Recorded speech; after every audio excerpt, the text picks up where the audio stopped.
Hello friends. Did you know nearly 80% of those who watch my videos aren't subscribed? If you enjoy these stories, please hit that subscribe button and leave a like. It really helps. Thank you for being here. By the way, where are you watching from? Let me know in the comments. My name is Cole Harrington, and I've been running Arctic hauls for 11 years. That's long enough to know the Dalton Highway doesn't forgive mistakes, and winter up here isn't a season, it's a state of mind. When people ask what it's like driving through polar night, I tell them to imagine being swallowed whole.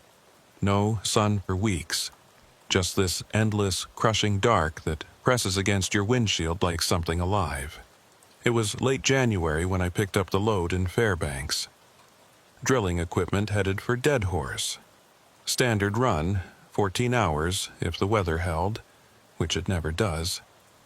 The dispatcher, Ron Kellerman, had been roading trucks since before I was born.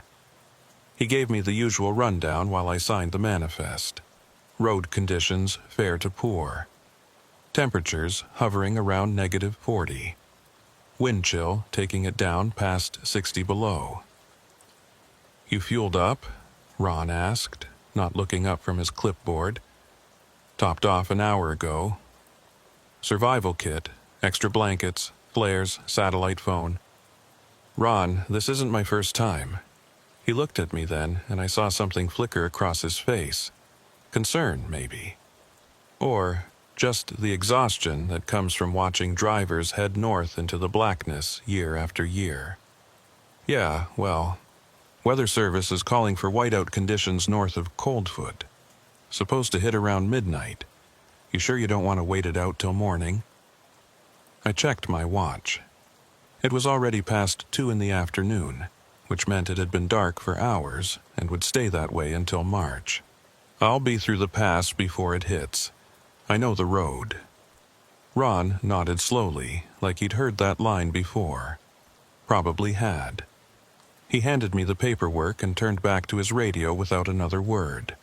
I climbed into the cab, fired up the engine, and let it idle for a few minutes while the heater kicked in. The thermometer on my dashboard read -38. Outside, the air was so cold it felt like broken glass in your lungs. Fairbanks disappeared behind me within minutes, swallowed by the kind of darkness you don't get anywhere else. No streetlights, no houses. Just the narrow tunnel of my headlights cutting through the black, illuminating nothing but snow-packed asphalt and the occasional reflective mile marker. The truck's cabin was warm, almost too warm, but I kept the heat cranked because the cold up here isn't something you take chances with. Your fuel can gel, your tires can crack, your engine can seize, and if you break down out here in the middle of polar night, you're not waiting for a tow truck. You're waiting to see if you freeze to death before someone notices you're missing. The first hour was uneventful. I passed a couple of southbound trucks, their lights blooming briefly in the darkness before vanishing behind me. The road was in decent shape, hard-packed snow with minimal ice. My CB radio crackled occasionally with static and distant chatter, drivers checking in with each other, talking about weather, fuel stops, engine trouble. It's a lifeline up here, that radio, a reminder that you're not completely alone, even when it feels like you are. Around mile marker 75, I passed through the village of Livengood, or what's left of it. A handful of buildings, most of them dark, a couple of dim lights glowing in windows like dying embers, nobody outside. Nobody ever is in January. I kept rolling, watching the odometer tick upward, watching the fuel gauge, watching the temperature readout drop another degree. That's when I noticed the aurora. It started as a faint greenish glow on the horizon, rippling like a curtain caught in a breeze. Then it spread, arcing across the entire sky in waves of pale green and violet. Beautiful, in a way that makes you feel small. I've seen the northern lights 1,000 times, but they still get to me. There's something about them that doesn't feel quite natural, like the sky is showing you something it's not supposed to. I rolled down the window just a crack, letting the cold air rush in, sharp and clean. The aurora pulsed overhead, silent and strange. For a moment, I forgot about the road, forgot about the schedule, forgot about the whiteout forecast. I just watched. Then the CB crackled. "Northbound traffic, this is Unit 79er. Anyone out there?" I grabbed the handset. "This is northbound Unit 42. Go ahead, 79er. Static. Then a voice, faint and distorted. "You coming up on the Yukon River crossing?" "About an hour out. Why, what's up?" More static. The voice came back, clearer this time. "Just, be careful up there. Road's been weird tonight." I frowned. "Weird how?" No response. Just the hiss of empty air. I waited, watching the radio, but the voice didn't come back. I keyed the mic again. 79er, you still there?" Nothing. I hung the handset back on the clip and kept driving. Weird wasn't a word you wanted to hear on the Dalton, but it also wasn't unusual. Guys got spooked out here. The darkness, the isolation, the cold. It messed with your head if you let it. I'd heard stories, drivers seeing things that weren't there, lights in the distance that never got closer, voices on the radio that shouldn't exist. I didn't put much stock in it. The mind plays tricks when you're tired and alone. But I couldn't shake the feeling that something had shifted.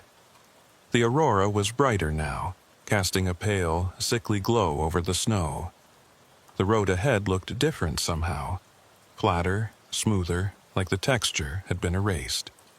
I slowed down just a little and tightened my grip on the wheel. My headlights swept across the mile marker, 98. I made a mental note.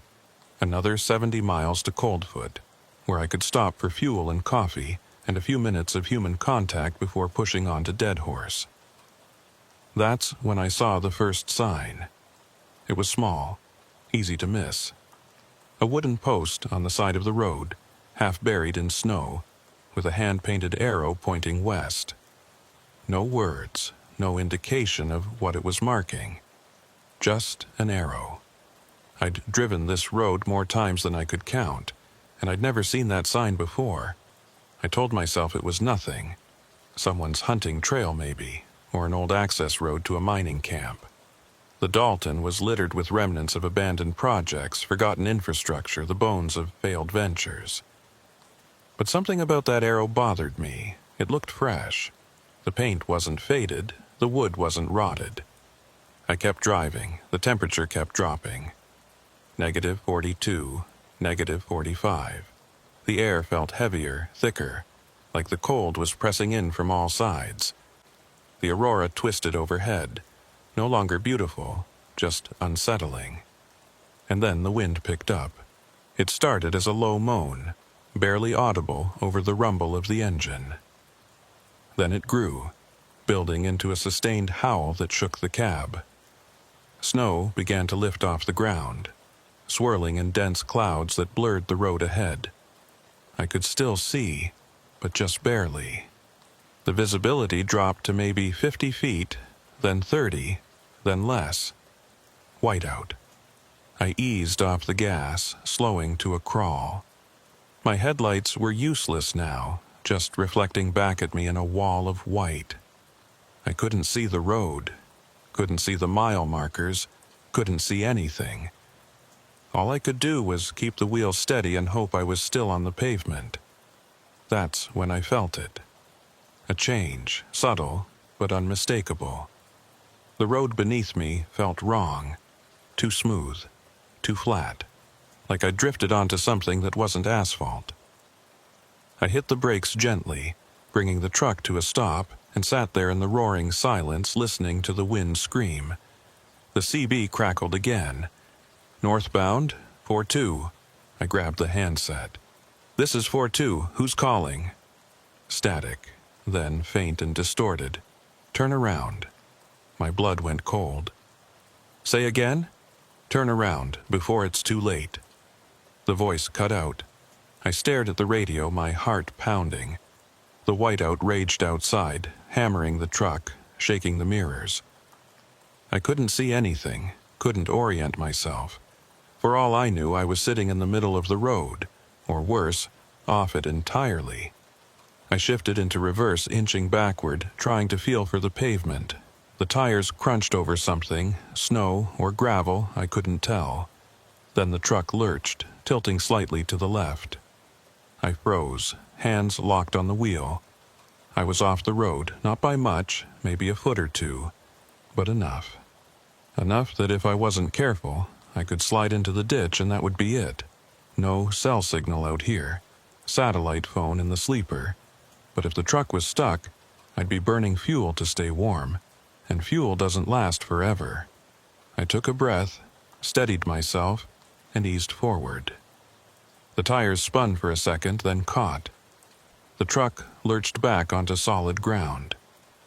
I exhaled, slow and controlled, and kept moving, barely touching the gas, feeling my way through the storm. And then, just as suddenly as it started, the whiteout stopped. The wind died, the snow settled, the air cleared. I could see again, headlights cutting through the darkness, illuminating the road ahead. I checked my mirrors, nothing behind me but empty highway and swirling snow. I checked the odometer. I'd only moved a quarter mile, maybe less. I looked at the mile marker ahead, the same one I'd passed 10 minutes ago. I stared at it, my mind trying to process what I was seeing. That wasn't possible. I'd been moving forward the entire time. I hadn't turned around. I hadn't looped back. But there it was, mile marker 98, exactly where I'd seen it before. I grabbed the CB. "Anyone on this channel? This is Unit 42. Can anyone hear me?"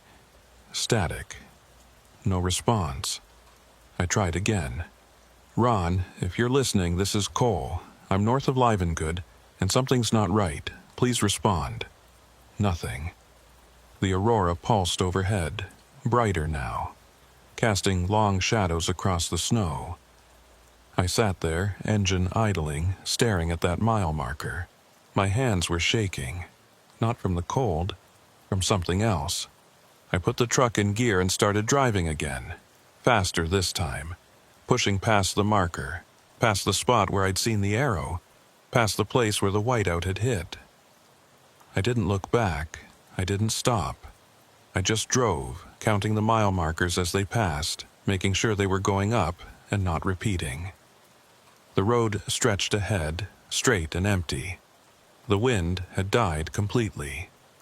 The aurora faded, leaving only the black sky and the pale glow of starlight. Everything was quiet. Too quiet. And that's when I saw the shack. It appeared on the left side of the road, barely visible in the darkness, a small wooden structure, maybe 10 feet by 10 feet, with a single window and a door. No lights inside, no smoke from the chimney, just a building, sitting there in the middle of nowhere where no building should be. I slowed down, staring at it. I'd driven this road dozens of times. There was no shack at mile 115. There were no structures at all between Livengood and Coldfoot except for the occasional maintenance shed, and those were marked on the map. This wasn't on any map. I pulled over, letting the truck idle, and grabbed my flashlight. The temperature outside was brutal, -47, but I needed to see, needed to understand what I was looking at. I climbed out of the cab, boots crunching on the frozen ground, and walked toward the shack. The wind had picked up again, not a whiteout, just a steady, biting breeze that cut through my layers like they weren't even there. My breath hung in the air, crystallizing instantly. The flashlight beam swept across the shack's exterior. Old wood, weathered but not rotten, no snow on the roof, which was strange. Everything up here gets buried in snow. But the roof was clear, like someone had brushed it off recently. I stepped closer. The door was shut. No handle, just a simple latch. The window was dark, covered in frost so thick I couldn't see inside. I hesitated, hand hovering over the latch. Every instinct told me to get back in the truck and keep driving. But curiosity, or maybe something else, pulled me forward. I lifted the latch. The door swung open. Inside, the shack was empty.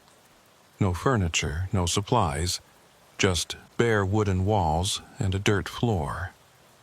But it was warm. Not heated, not like there was a stove or heater running, but warm. The air inside felt at least 20 degrees warmer than outside, which made no sense. I stepped inside, shining my light around, looking for vents, cracks, anything that might explain it. Nothing. The floor was undisturbed, no footprints, no marks. The walls were bare except for a single word carved into the wood near the back corner. I moved closer, angling the light. Northbound. My stomach turned. That was the word from the CB. The voice that had warned me to turn around. I backed out of the shack, heart racing, and pulled the door shut. The latch clicked into place. I stood there for a moment, staring at the building, trying to rationalize what I'd just seen. Then I turned and walked back to the truck. I climbed into the cab, slammed the door, and locked it. My hands were shaking again. I grabbed the CB handset. Anyone on this frequency, this is Unit 42. I'm at mile 115, and I need confirmation. Is there a structure on the west side of the road at this location? Static. I tried again. Ron, if you can hear me, I need you to check the maps. Mile 115 west side. Is there anything there? No response. I hung up the handset and stared at the road ahead. The shack sat in my side mirror, dark and motionless. I put the truck in gear and started driving, watching the mirror as the building shrank behind me. I didn't take my eyes off it until it disappeared completely. Mile marker 116, 117, 118. The road was straight and empty. No other traffic. No lights in the distance. Just the endless black and the faint glow of the aurora returning to the sky. I kept the speed steady, hands tight on the wheel, mind racing. That's when the CB crackled again. 4-2, this is 7-9er. You still out there? I grabbed the mic. 7-9er, yeah, I'm here. Where are you? Just crossed the Yukon. You coming up behind me? I checked my GPS. The Yukon River crossing was at mile 56. I was at mile 120. Negative, I'm way past you. I'm north of... The signal cut out. I waited, but it didn't come back. I hung up the mic and kept driving, trying to piece together what was happening. The GPS said mile 120. The odometer agreed. But 7-9er said he was at mile 56, which meant either he was way behind me or I wasn't where I thought I was.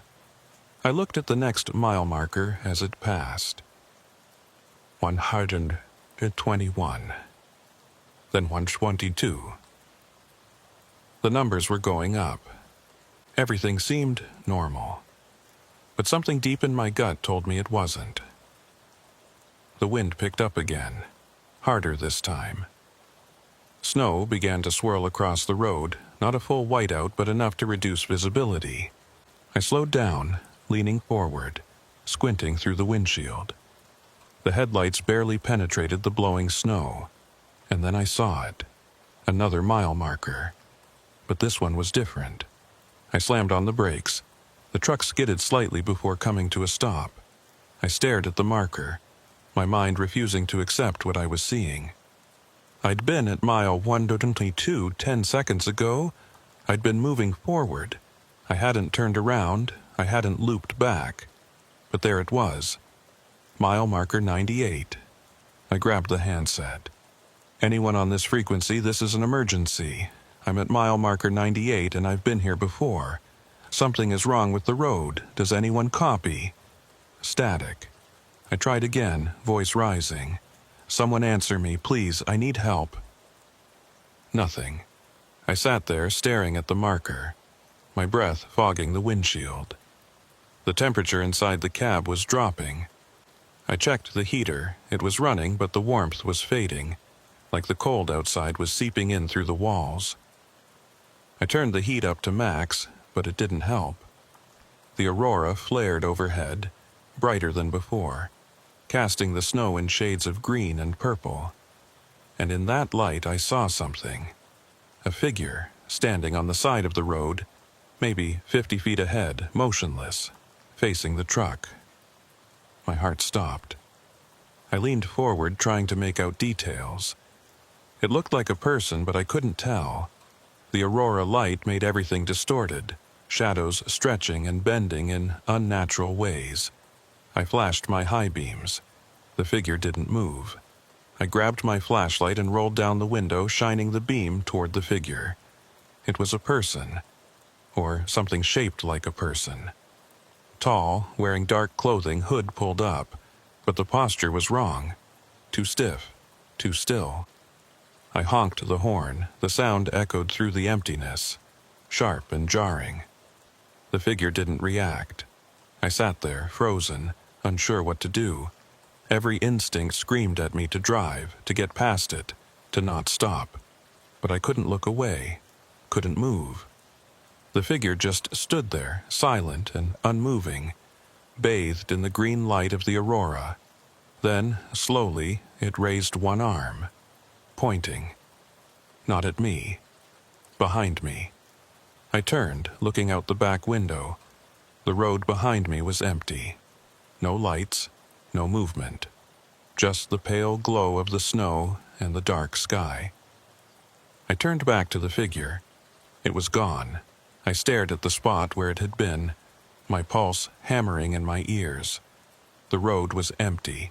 No footprints in the snow. No sign that anyone had been there at all. I rolled up the window, locked the door, and sat there, breathing hard. My hands were shaking so badly I could barely hold the wheel. The temperature gauge on the dash read -53, colder than it had been all night. I put the truck in gear and started driving. Slowly at first, then faster. I didn't look back, didn't stop. I just drove, past the mile marker, past the spot where the figure had been, past the place where the shack should have been but wasn't anymore. The road stretched ahead, endless and black. The aurora pulsed overhead, silent and strange. And somewhere in the distance, faint but growing louder, I heard the wind begin to howl. I drove for what felt like hours. The odometer kept ticking. The mile markers kept passing, but nothing looked right. The road was the same. The snow was the same. The aurora overhead was the same. It was like I was stuck in a photograph, moving forward but never getting anywhere. Mile 98 appeared again, then again, and again. I stopped counting after the 5th time. My fuel gauge was dropping, not fast, but enough to notice. I'd burned a quarter tank since leaving Fairbanks, which should have taken me past Coldfoot by now. But I wasn't at Coldfoot, I wasn't anywhere. The CB stayed silent. No static, no voices, just dead air. I tried every channel, called out on each one, but nobody answered. It was like the radio had stopped working, or like there was nobody left to hear me. The temperature kept dropping. -55, -58. The cold was seeping into the cab despite the heater running full blast. I pulled a blanket from the sleeper and wrapped it around my shoulders, but it didn't help. My fingers were numb. My breath came out in clouds. That's when I noticed the ice. It was forming on the inside of the windshield, creeping inward from the edges in intricate patterns. Frost flowers, they call them. Beautiful in any other context. Terrifying when they start forming inside your cab. I cranked the defroster, but the ice kept spreading. Within minutes, my view was half obscured. The world outside reduced to a narrow tunnel of visibility. I scraped at it with my glove, but it just grew back, faster than I could clear it. I slowed to a crawl, leaning to the side to see through the clearest part of the windshield. The road ahead was barely visible, just a faint gray line between walls of snow. And then I saw them. Tracks. Tire tracks, fresh, cutting across the road and disappearing into the snowbank on the right side. I stopped, staring at them. They were wide, heavy-duty truck tires, the same size as mine. I looked at my side mirror. My own tracks stretched behind me, clear and unbroken. I looked ahead. The other tracks crossed the road from left to right, like someone had veered off and driven into the snow. I grabbed my flashlight and climbed out of the cab. The cold hit me like a wall, so intense it stole my breath. I pulled my hood tight and walked toward the tracks, following them with the flashlight beam. They led directly into the snowbank, deep ruts carved into the frozen surface. I followed them for maybe 20 feet, then stopped. The tracks ended. Not at a truck, not at a ditch, just ended. Like the vehicle had driven into the snow and vanished. I stood there staring, trying to make sense of it. Then I noticed something else. Footprints. Small, human-sized, leading away from the end of the tire tracks.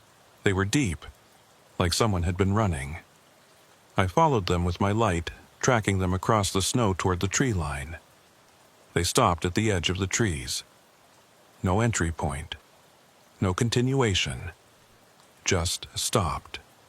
I backed away, my heart pounding, and returned to the truck. I climbed into the cab, slammed the door, and locked it. My hands were so cold I could barely feel them. I turned the heater up again, even though I knew it wasn't helping. That's when I saw it in my side mirror, the shack. It was back. Same location, same appearance, sitting on the left side of the road where it had been before. But I'd driven past this spot 6 times. It hadn't been there. I stared at it, my breath fogging the mirror. The door was open now. Just a crack, but enough to see darkness inside. And as I watched, the door moved, not from the wind. It moved deliberately, slowly, like something was pushing it open from the inside. I didn't wait.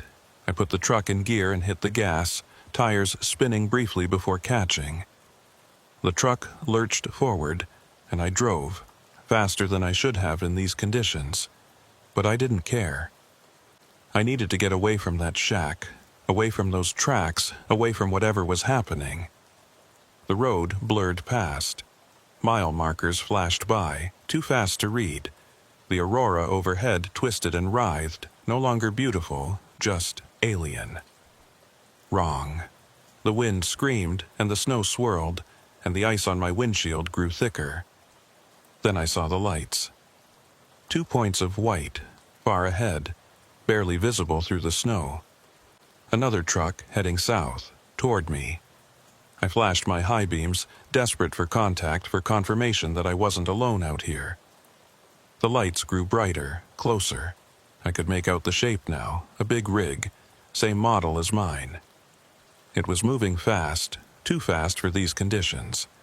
I eased off the gas, pulling to the right to give it room. The truck roared past me, horn blaring. I caught a glimpse of the driver, hood up, face hidden, and on the side of the trailer, painted in faded letters, Harrington Freight. My company. My truck. I watched in the mirror as it disappeared behind me, the taillights fading into the snow. My hands were frozen on the wheel. My mind was spinning. That wasn't possible. I was driving my truck. There was only one unit out here, unless I'd been seeing myself. Seeing the loop from the outside. I slammed on the brakes, bringing the truck to a stop. I sat there, engine idling, staring at the empty road ahead. My breath was coming in short, sharp gasps. The temperature gauge read -61. That's when the CB crackled. 4-2, this is 7-9er. I'm at mile 98. You nearby? I grabbed the mic, my voice hoarse. 7-9er. Where are you coming from? South. Just left Coldfoot. Why? What's your position right now? Mile 98, like I said. You okay, 4-2? I looked at the mile marker ahead, mile 98. 7-9er. I'm at the same marker. I'm looking at it right now.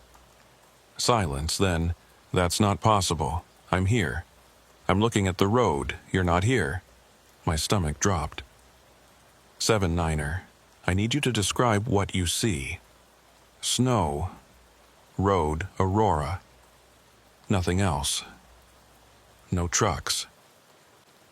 I stared at the CB, my mind racing.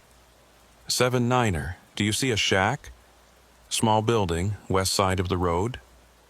A long pause, then, negative. No structures. Just empty road. I hung up the mic and sat there, trembling.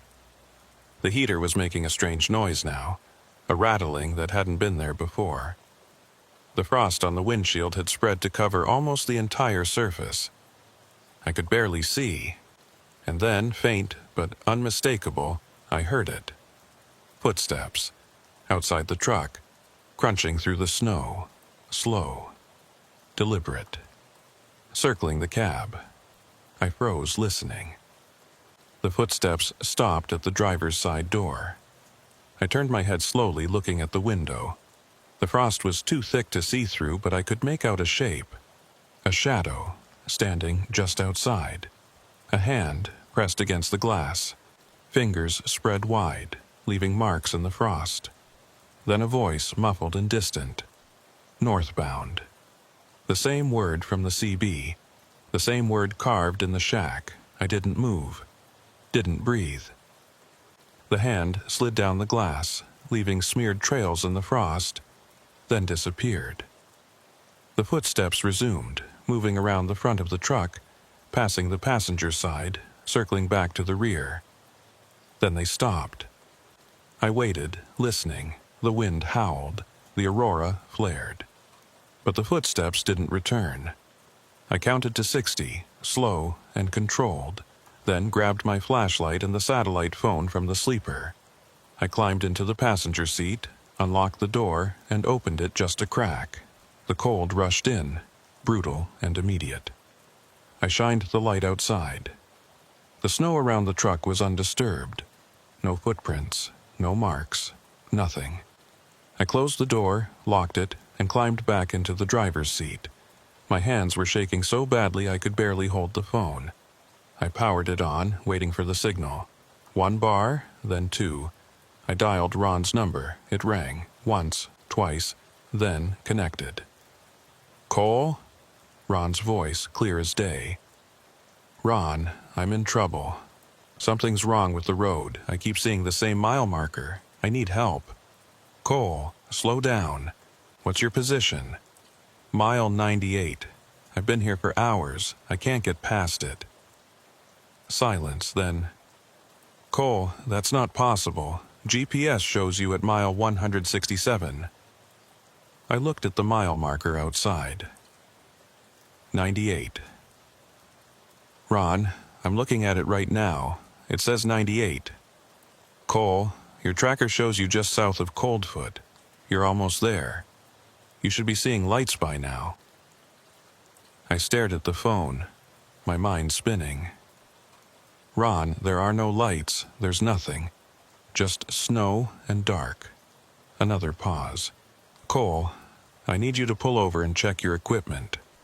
Your GPS might be faulty, but you need to get to Coldfoot. Your fuel is low.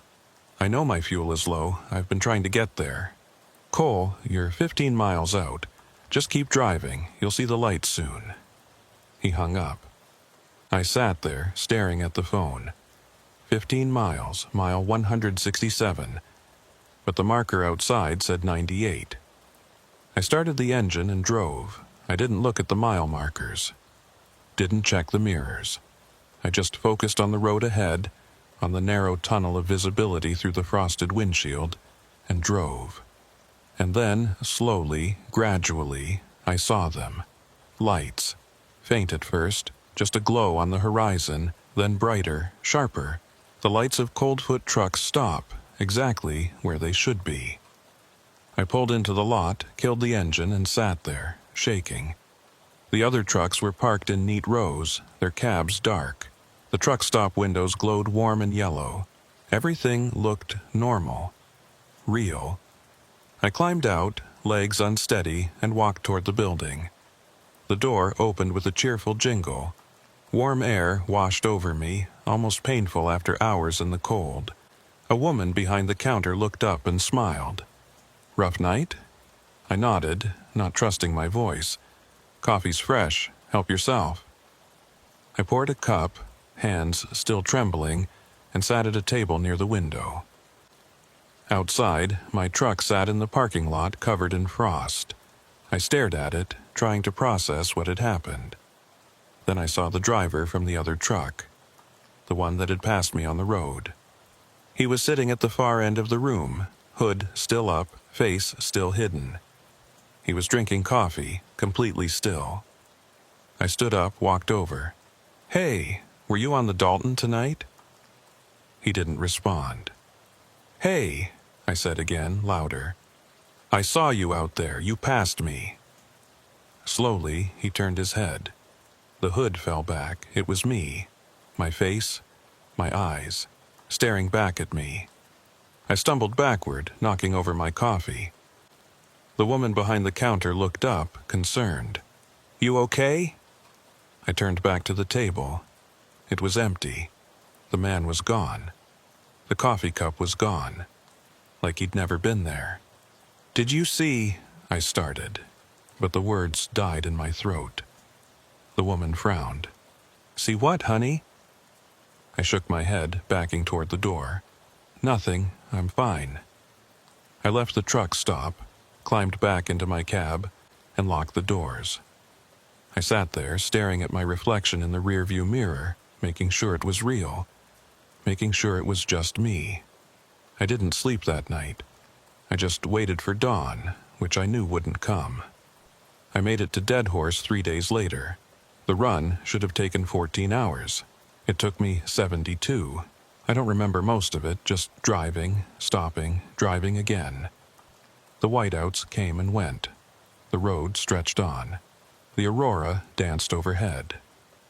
When I finally delivered the load, the receiving clerk looked at his clipboard and frowned. "You're late." "I know. 3 days late. You have any idea how much this cost us?" I didn't answer. I just handed him the paperwork and walked back to my truck. Ron called an hour later, his voice tight with frustration. "Cole, what the hell happened out there?" "I got lost." "Lost? You've been running that road for 11 years. How do you get lost?" I didn't have an answer, not one that would make sense. "Your GPS log doesn't match your timeline," Ron continued. "According to the tracker, you made the trip in standard time. But you're 3 days late. It doesn't add up." "I know." "Cole, I need more than that. I need an explanation." I closed my eyes, leaning back against the seat. "I don't have one." He sighed. "Look, take a few days off. Get some sleep. We'll talk when you're back." He hung up. I sat there, staring at the empty parking lot. The sky was still dark. It would stay dark for another month. I thought about the shack, the figure, the footsteps, the face in the truck stop. None of it made sense. None of it could be explained. But I knew one thing. I wasn't going back. I drove south the next morning, taking my time, stopping every few hours, keeping the CB on, listening to other drivers' voices. Real voices. Human voices. Proof that I wasn't alone. When I reached Fairbanks, I turned in my keys. Ron didn't argue. He just nodded, like he'd seen this before. "You sure?" "I'm sure." "What are you going to do?" "I don't know. Something else. Anything else." He shook my hand. "Take care of yourself, Cole." I left the office and walked out into the parking lot. The aurora was starting to show, faint green ribbons on the horizon. I stood there watching it, feeling the cold seep into my bones. I never found out what happened on that road. Never got an explanation for the loop, the shack, the figure. The GPS log showed a normal run. The fuel consumption matched the distance. On paper, everything checked out. But I know what I saw, I know what I felt, and I know that somewhere north of Livengood, at mile marker 98, there's a shack that shouldn't exist. And if you ever find yourself out there, in the blackness, in the cold, and you see it, don't stop, don't go inside, and whatever you do, don't look in the mirror, because you might not like what looks back.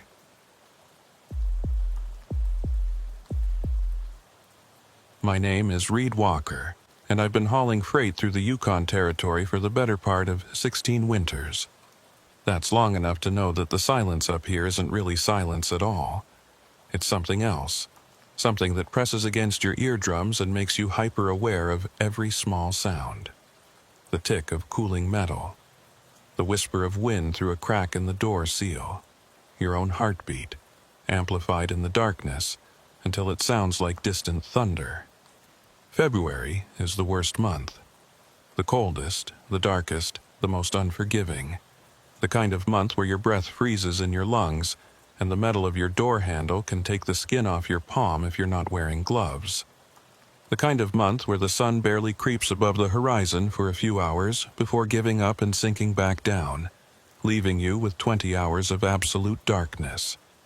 And in that darkness, in that cold, things change. The roads shift, landmarks disappear, and sounds travel in ways they shouldn't.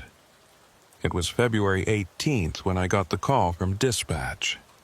A priority load heading from Whitehorse to Dawson City, medical supplies and emergency equipment for the hospital up there.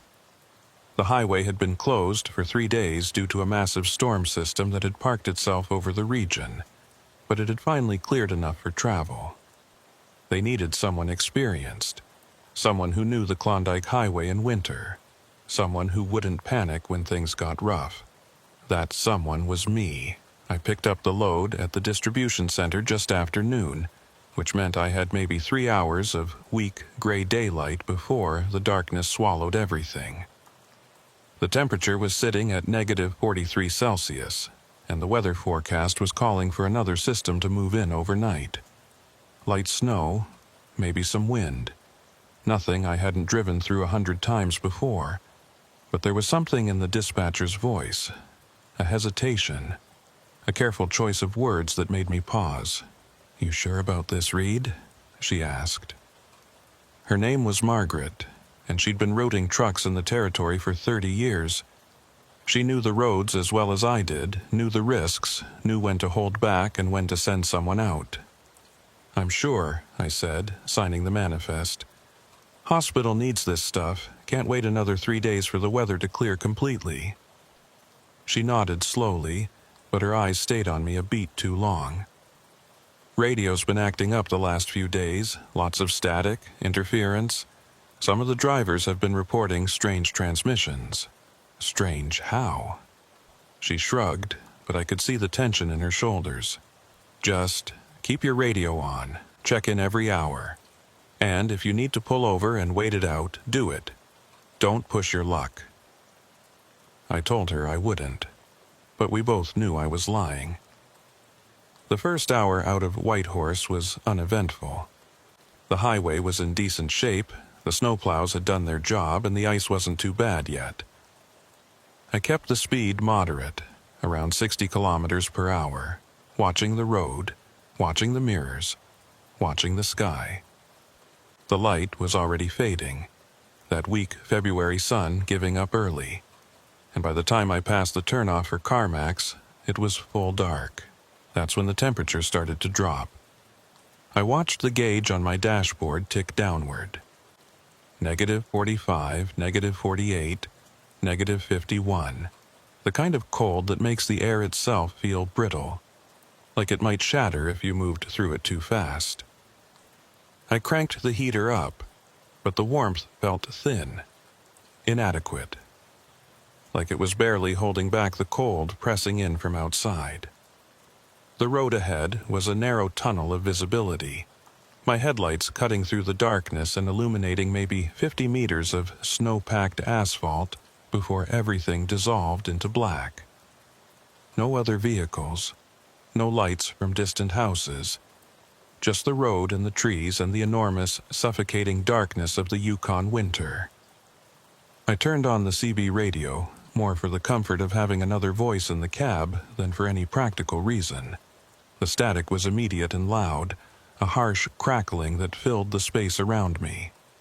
I adjusted the squelch, trying to find a clear channel, but every frequency was the same. White noise, punctuated by brief moments of something that might have been voices but were too distorted to make out. Then, cutting through the static clear as a bell, northbound. I grabbed the mic. "This is northbound Unit 47, go ahead." Silence. Just the crackle and hiss of dead air. I tried again. "Unit 47 requesting identification. Who's calling?" Nothing. I hung up the mic and kept driving, telling myself it was just interference, just some weird atmospheric phenomenon that happens in extreme cold. Radio waves bounce differently when the air is this dense, this frozen. Signals get trapped and reflected, creating echoes and phantom transmissions. It was nothing, but I couldn't shake the feeling that the voice had been directed at me, that someone, somewhere, was calling out specifically to me. The kilometers ticked by slowly. I passed through the tiny settlement of Pelly Crossing, just a handful of buildings clustered around the highway, all dark and shuttered against the cold. No signs of life, no smoke from chimneys. Just empty structures and the pale glow of a single streetlight illuminating falling snow. The snow had started about 20 minutes earlier, light at first, just a few flakes drifting down through the headlight beams. But it was getting heavier now. Thicker, the flakes larger and wetter despite the temperature. I could feel the road changing beneath me, the texture shifting from hard-packed snow to something slicker, more treacherous. Black ice, the most dangerous thing you can encounter on a winter highway. A thin, transparent layer of ice that forms on the road surface, invisible in the dark, impossible to see until your tires are already sliding across it. I eased off the gas, slowing down to 40 kilometers per hour, then 30, feeling for grip, testing the road with tiny adjustments to the steering wheel. The truck responded normally. The tires held. But I could feel it under there, that slickness, that lack of traction. One wrong move and I'd be in the ditch. That's when I heard it again. Northbound. Same voice, same clarity. But this time there was something else underneath it. A texture, a quality I couldn't quite identify. It sounded wrong. Like a human voice being played through a speaker that wasn't quite calibrated correctly. The pitch was off, the rhythm was off, the way the word hung in the air was off. I didn't respond. I just listened, waiting to see if anything else came through. The static continued, but beneath it, I could hear something new. A low, rhythmic sound like breathing. Slow and steady, in and out, in and out. I reached over and turned off the radio. The silence that followed was immediate and oppressive, broken only by the rumble of the engine and the whisper of the tires on ice. But even with the radio off, I could still hear it. That breathing, faint but present, coming from somewhere inside the cab. I looked around, checking the sleeper, checking the passenger seat, checking everywhere. Nothing. Just me and my gear and the empty space. But the sound persisted, quiet but unmistakable. Then I realized where it was coming from. The vents. The heater vents were carrying the sound, pulling it in from outside and circulating it through the cab. I reached over and turned off the fan. The breathing stopped. I sat there, in the silence, hands tight on the wheel, trying to convince myself I'd imagined it. That it was just the wind, or the sound of air moving through the heating system, or my own breath echoing back at me in the enclosed space. But I knew better. I'd been driving long enough to know the difference between normal sounds and something else. The snow was coming down harder now, reducing visibility to maybe 20 meters. I slowed even more, leaning forward, squinting through the windshield. The road was barely visible, just a vague, gray impression between walls of darkness. I couldn't see the center line, couldn't see the shoulder. All I could do was keep the truck moving straight and hope I was still on the pavement. That's when the first impact came. A solid thump against the driver's side of the cab, low down, near the door. Not a rock or debris, too deliberate, too heavy. It felt like something had struck the truck with force. I hit the brakes gently, bringing the truck to a stop, and grabbed my flashlight. The temperature outside was brutal, but I needed to see what had hit me. I pulled on my parka, my gloves, my face mask, and opened the door. The cold was instant and vicious, cutting through my layers like they weren't there. My breath froze in front of my face, crystallizing immediately. The snow was falling thick and fast, swirling in the beams of the truck's lights. I climbed down, boots crunching on the ice, and moved toward the side of the cab, shining my flashlight along the metal. No damage, no dents, no marks. The side of the truck was pristine, covered in a thin layer of frost and snow, but otherwise untouched. I checked the ground around the truck, looking for whatever had hit me. Nothing. No rocks, no branches, no debris. Just snow and ice and the empty road stretching away into darkness. And then I saw them. Footprints. Fresh footprints in the snow, leading away from the truck and disappearing into the darkness beyond the range of my flashlight. They were human-sized, deep impressions made by someone walking in heavy boots. But they didn't come from anywhere. They started right next to the truck, like someone had been standing there and then walked away. I followed them with my light, tracking them across the snow. They went in a straight line for maybe 10 meters, then stopped. Just ended. No turn, no continuation, just stopped mid-stride like the person had vanished. My heart was pounding now, the sound of it loud in my ears. I swept the light around, checking the trees, checking the road, checking everywhere. Nothing moved. Nothing made a sound. Just the wind and the falling snow and my own ragged breathing. I backed towards the truck, keeping the light moving, and climbed into the cab. I slammed the door shut and locked it, fingers fumbling with the mechanism.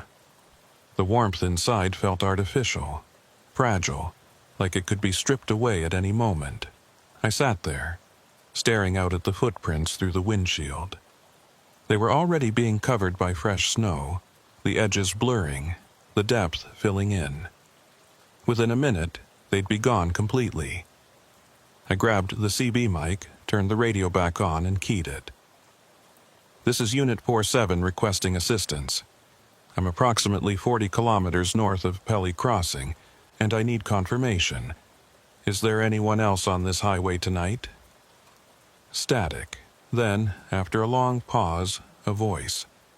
Not the same voice from before, but Margaret from dispatch. 47, we show you're the only northbound vehicle on the highway. What's your situation? I hesitated, trying to find the right words. I saw footprints next to the truck, but there's nobody here. Silence on the other end. Then, "Reed, are you feeling okay? Have you been driving too long?" "I'm fine," I said, but my voice sounded wrong even to my own ears. "I'm looking at the footprints right now. They're real. Reed, I need you to be honest with me. Are you experiencing any symptoms? Disorientation, confusion, visual disturbances?" I realized what she was thinking. Hypothermia, carbon monoxide poisoning, hallucinations brought on by exhaustion and stress, but I wasn't hallucinating. I was looking at physical evidence, clear as day. "Margaret, I'm fine, but something's not right out here." Another pause. "Reed, I need you to pull over somewhere safe and check your carbon monoxide detector. Make sure your exhaust isn't blocked, and if you need to turn around and come back, do it. Nobody's going to think less of you." I looked at the detector mounted on the wall of the cab. The green light was steady, showing normal levels. Detector's fine. Exhaust is clear. I'm good to continue. Read, I'm good, Margaret. I'll check in again in an hour. I hung up the mic before she could respond and put the truck in gear. The footprints were almost completely covered now, just faint depressions in the snow. I rolled forward slowly, eyes on the road, trying to focus on driving and nothing else. But I couldn't stop thinking about those prints. About how they'd started right next to my truck, like someone had been standing there the entire time, just out of sight, waiting. The snow continued to fall, heavier now, building up on the windshield faster than the wipers could clear it.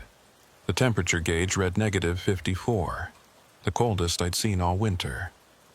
And somewhere in the distance, faint but growing louder, I could hear the wind beginning to howl.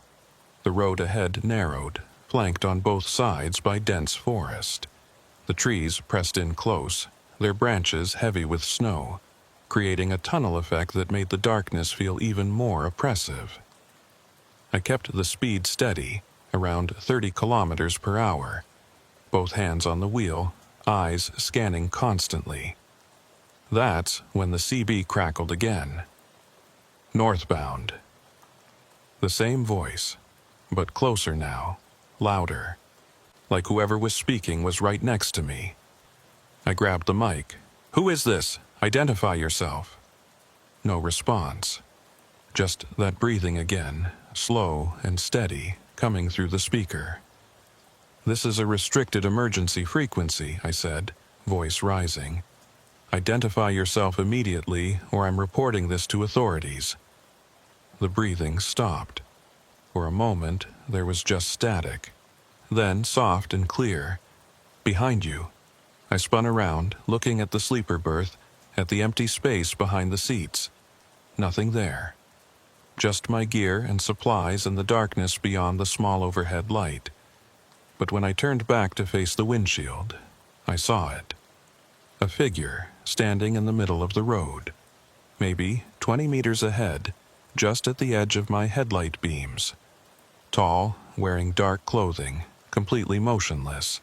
I hit the brakes, feeling the truck slide slightly on the ice before coming to a stop. The figure didn't move. I stared at it, my breath coming fast and shallow. It looked like a person, same height and build as an adult human, but there was something wrong about the proportions. The arms hung too low. The head was tilted at an angle that didn't look natural. I flashed my high beams. For a brief moment I saw it clearly, and what I saw made my blood run cold. It wasn't wearing dark clothing, it was dark. The entire figure was black, like a cutout in reality. A human-shaped void that absorbed light instead of reflecting it. And where its face should have been, there was nothing. Just smooth, featureless darkness. I blinked, and it was gone. The road ahead was empty. No figure, no footprints. Just falling snow and the pale illumination of my headlights. I sat there frozen, trying to process what I'd just seen. My logical mind was screaming that it was an optical illusion, a trick of light and shadow and snow. But the part of me that had survived 16 winters in the north, the part that had learned to trust my instincts, knew better. Something was out here with me. I put the truck in gear and started moving again, faster now, pushing the speed up to 45 despite the conditions. I needed to get through this section of highway, needed to reach somewhere with lights and people and the reassuring solidity of civilization. The kilometers crawled by. Every shadow looked like a figure. Every sound was magnified, analyzed, feared. The CB stayed silent, but I kept the volume up, listening for that voice, for any sign that I wasn't alone. Then, at kilometer marker 178, I saw the abandoned truck stop. It loomed out of the darkness on the right side of the highway, a collection of dark buildings surrounded by drifts of snow. I'd passed it dozens of times before. It had been closed for years, the business failing when a new highway route had diverted most of the traffic. But now, in the darkness, it looked different. Wrong. There were lights on inside. Not bright lights, just a faint yellow glow coming from the windows of the main building. And in the parking lot I could see shapes. Vehicles, maybe. Or something else. I slowed down, staring at the building as I approached. The logical part of my brain said to keep driving, to not stop, to get as far away as possible. But another part, the part that needed to know, that needed to understand what was happening, made me ease off the gas and pull into the lot. The building looked worse up close. The siding was rotting, the windows were cracked, and the roof sagged under the weight of accumulated snow. But the lights were definitely on, that strange yellow glow spilling out onto the snow. I parked the truck, keeping the engine running, and sat there, staring at the building.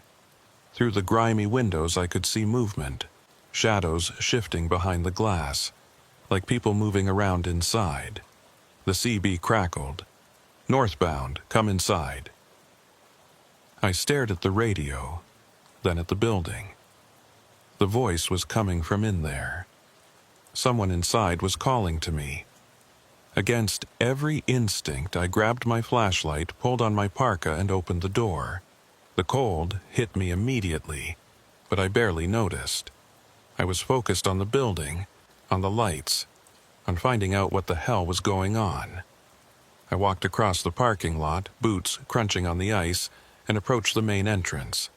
The door was ajar, swinging slightly in the wind. I pushed it open and stepped inside.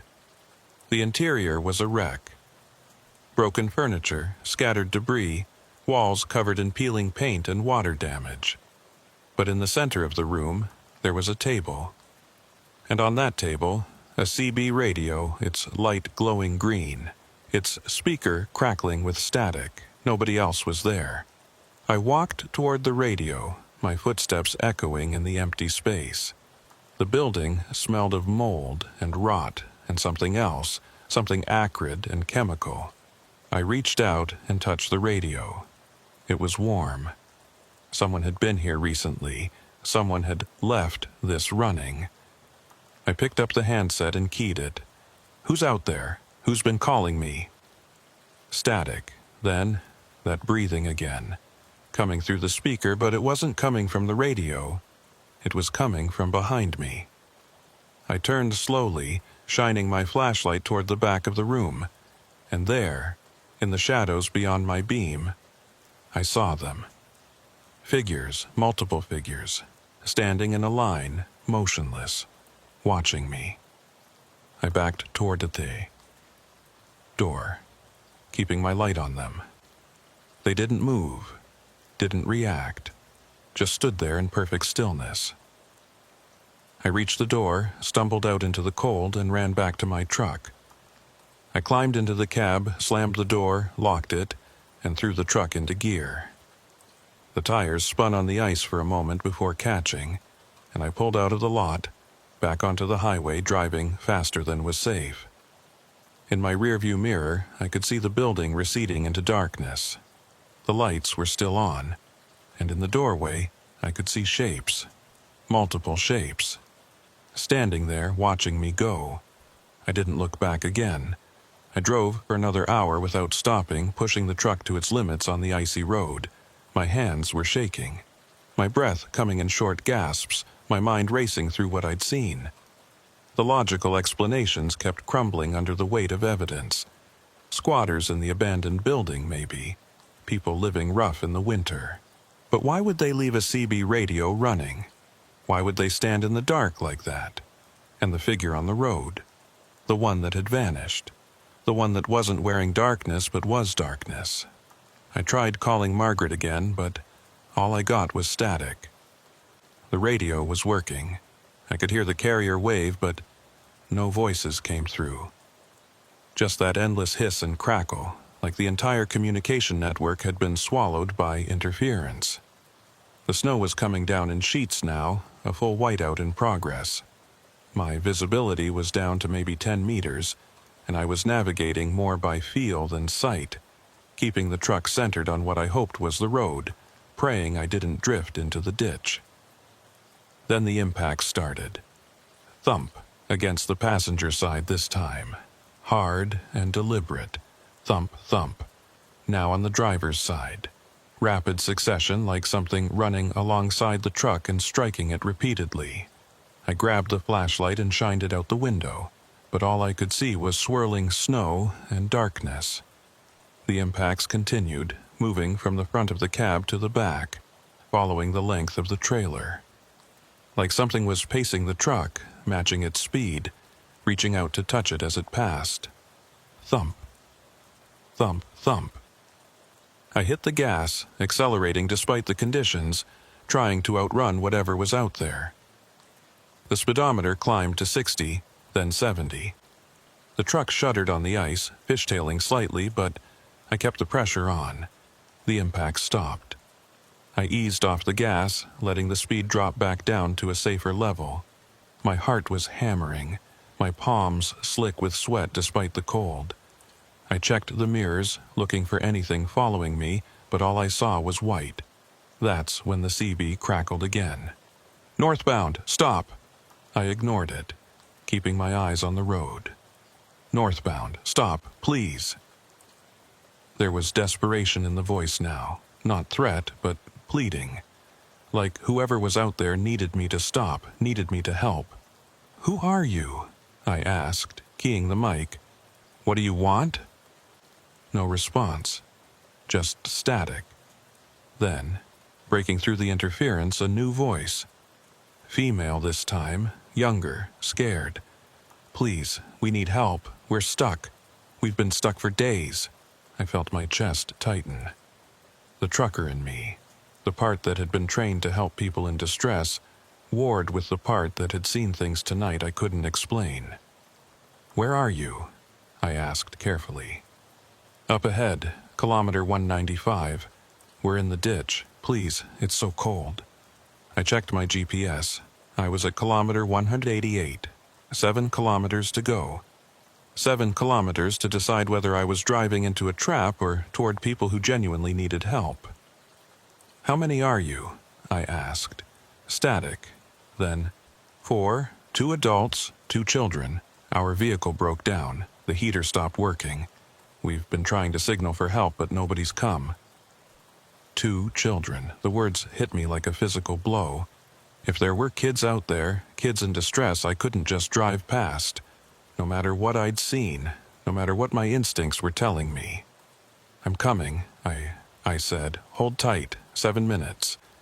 I pushed the speed up again, carefully, watching the road, counting down the kilometers. 9, 190, 191. R1. The snow was starting to lighten, the whiteout breaking up into scattered flurries. I could see further now, maybe 20 meters. Then I saw them, or rather, I saw the lights. Hazard lights flashing on the right side of the road, partially buried in the snow. A vehicle, nose first in the ditch, exactly where the voice had said. I pulled over, set my own hazards, and grabbed my emergency kit. Heavy parka, blankets, first aid supplies, flares. I climbed out of the cab and approached the vehicle, flashlight cutting through the falling snow. It was an SUV, relatively new, with Yukon license plates. The hood was crumpled from the impact with the snowbank, and the windshield was covered in frost. I could see shapes inside, motionless. I knocked on the driver's window. "Hello? Can you hear me?" No response. I tried the door. It was unlocked. I pulled it open and the interior light flickered on. The vehicle was empty. No people, no adults, no children. Just empty seats and a CB radio mounted on the dash, its light glowing green. I backed away, my breath fogging in the cold air. The radio crackled. "Northbound." I ran back to my truck, threw the door open and climbed inside. I locked the doors, put the truck in gear, and accelerated away from the abandoned SUV. In my mirror, I could see the hazard lights still flashing, growing smaller, then disappearing as I rounded a curve. My hands were shaking so badly I could barely hold the wheel. Someone had set that up. Someone had called me on the CB, used a woman's voice, mentioned children, all to get me to stop. But why? What did they want?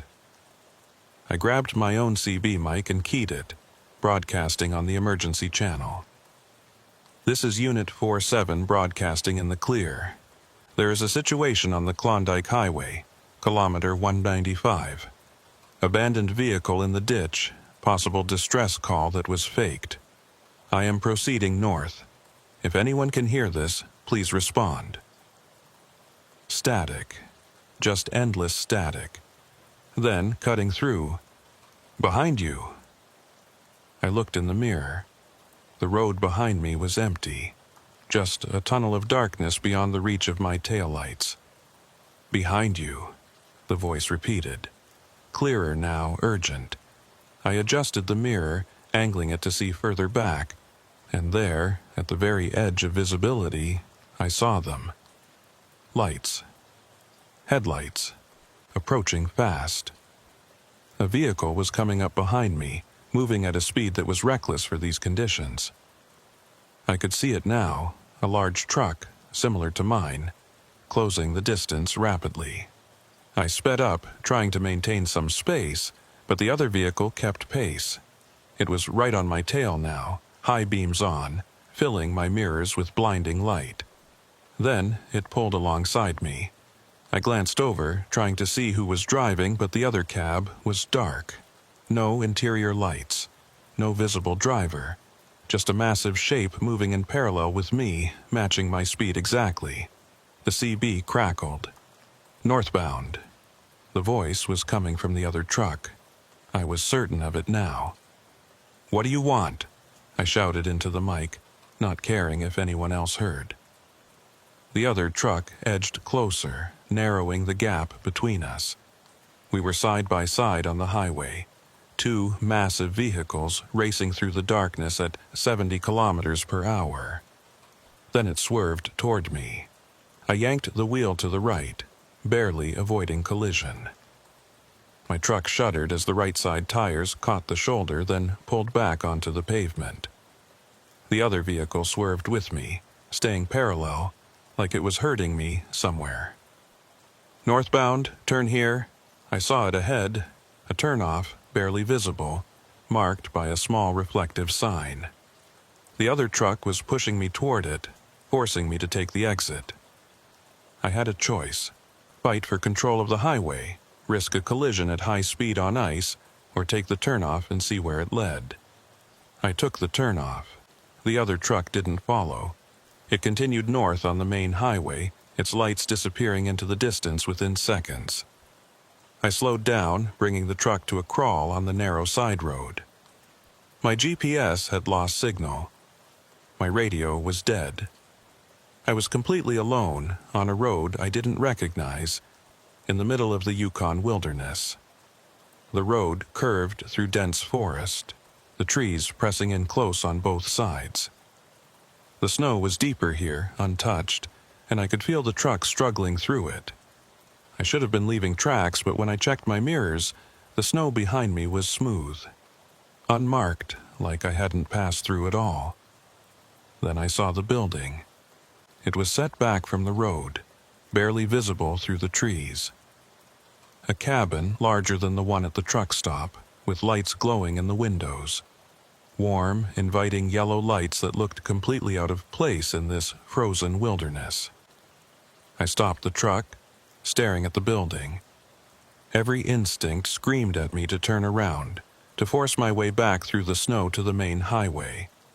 But I couldn't. The road ahead narrowed to nothing, swallowed by drifts. And the road behind me had vanished. I was trapped. The CB crackled one last time. "Northbound, come inside." I sat there in the darkness, engine idling, staring at the warm lights of the cabin, and slowly, against my better judgment, I reached for my parka.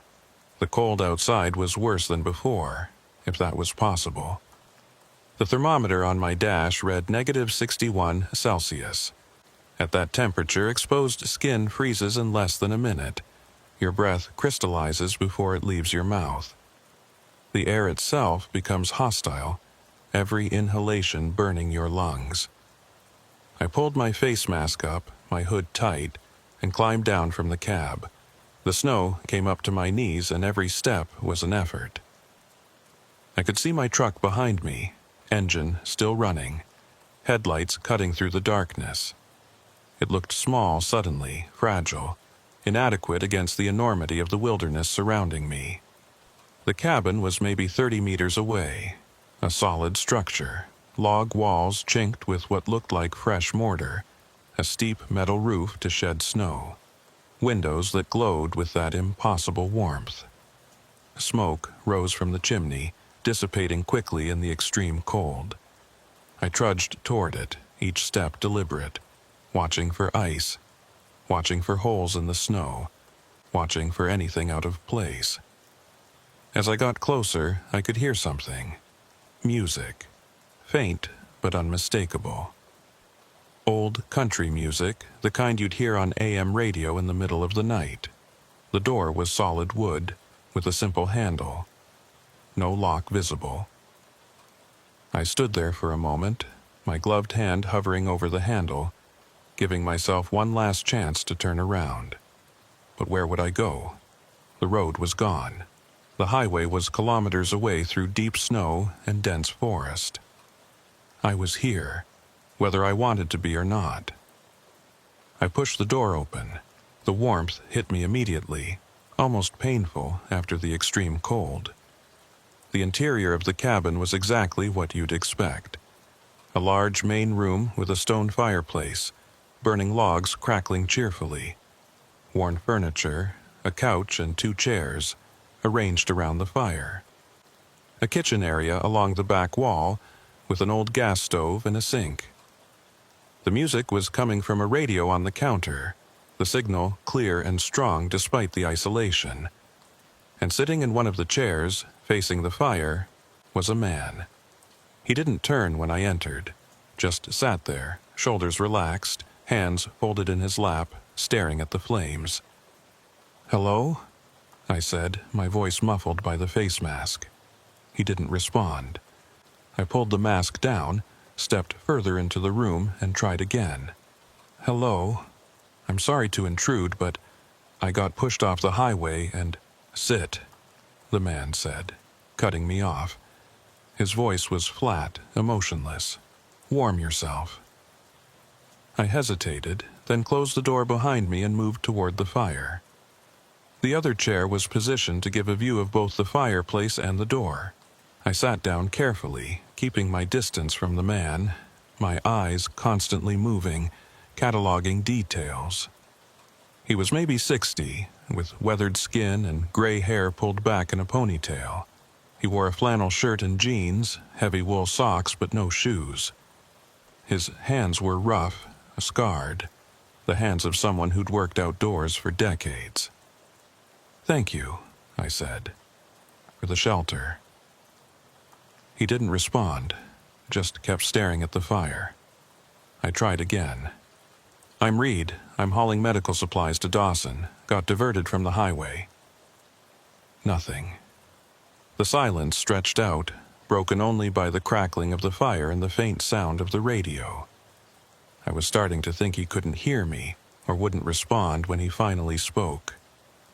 "You shouldn't have come here." The words hung in the air.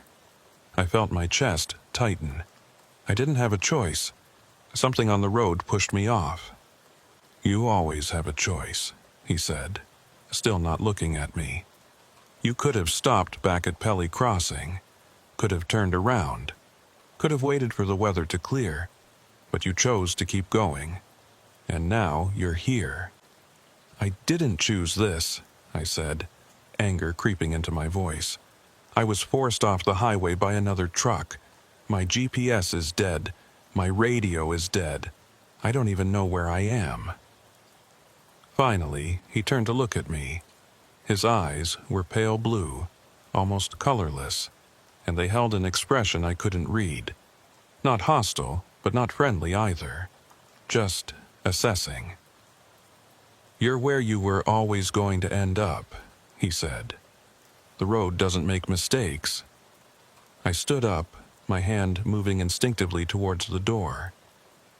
"I don't know what you're talking about, but I need to get back to the highway. Can you tell me which direction?" "Sit down," he said, and there was something in his voice that made me obey. A command, or maybe a warning.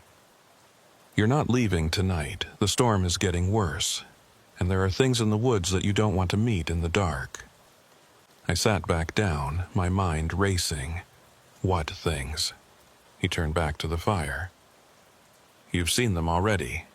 On the road, at the truck stop, following you. They've been with you since you left Whitehorse." My blood ran cold. "How do you know about that?" "Because I see them too," he said quietly. "Everyone who comes through here sees them. The voices on the radio, the footprints in the snow, the figures that watch from the darkness. They're always here, always waiting." "Waiting for what?" He was quiet for a long moment. "Then, for people like you.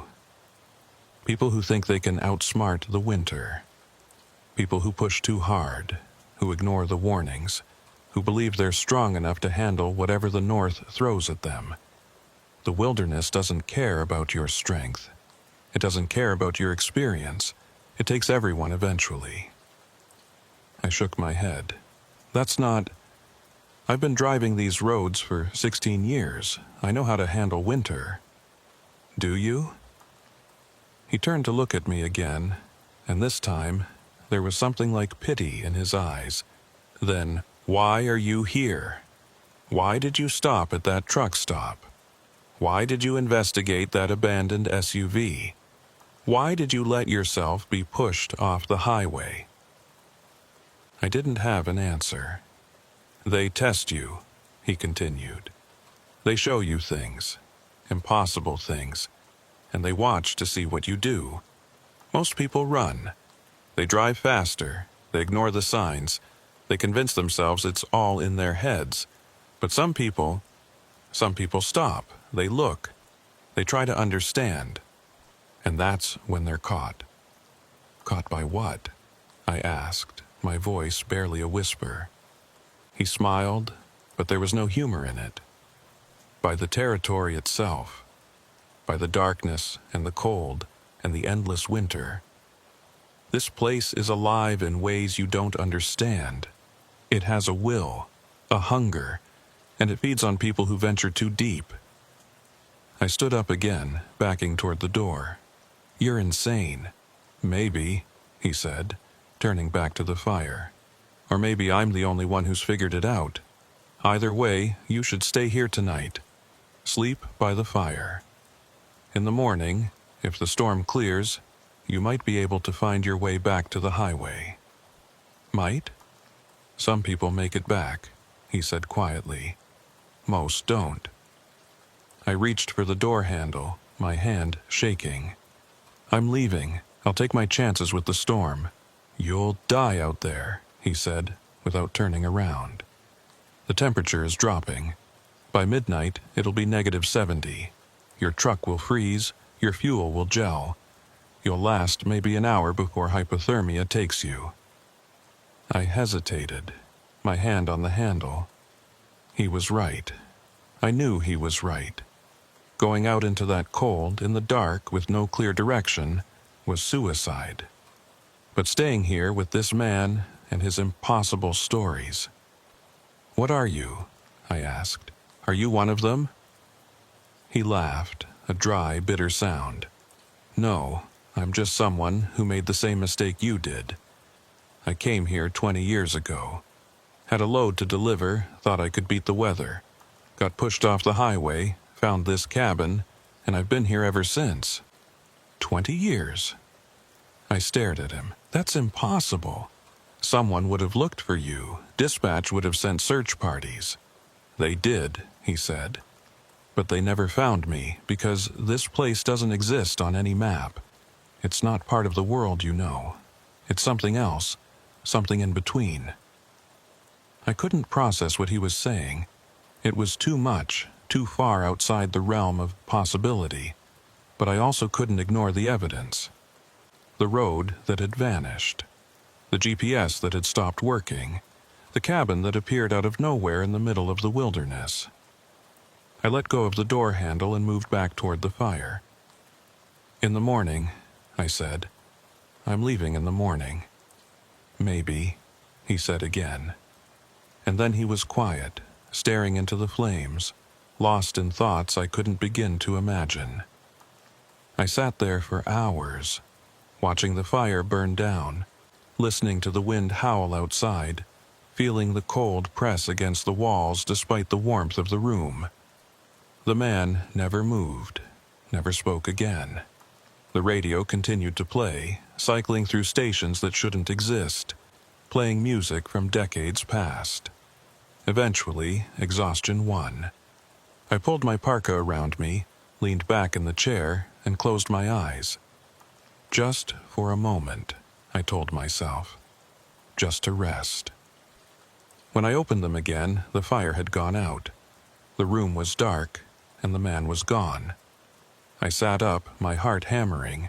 The only light came from the windows, that pale gray, pre-dawn light that barely penetrated the darkness. The radio was silent. The cabin was freezing, the temperature inside barely warmer than outside. I stood up, my joints stiff, my breath visible in the air. The door to the cabin was open, swinging slightly in the wind. Snow had blown in, creating a drift across the floor. I approached the door cautiously, looking out at the wilderness beyond. The storm had passed. The sky was clear, showing the first hints of dawn. And there, clearly visible in the fresh snow, was a path. Not a road, not even a trail. Just a line of footprints, leading away from the cabin and into the trees. Human footprints, the same size and shape as my own. I looked back at the cabin. In the cold light of dawn, it looked abandoned. The furniture was rotted, the logs were crumbling, and the fireplace was cold and choked with debris. This place hadn't been lived in for years. I walked back to where my truck should have been parked. The snow was undisturbed, no tire tracks, no evidence that a vehicle had ever been there. My truck was gone.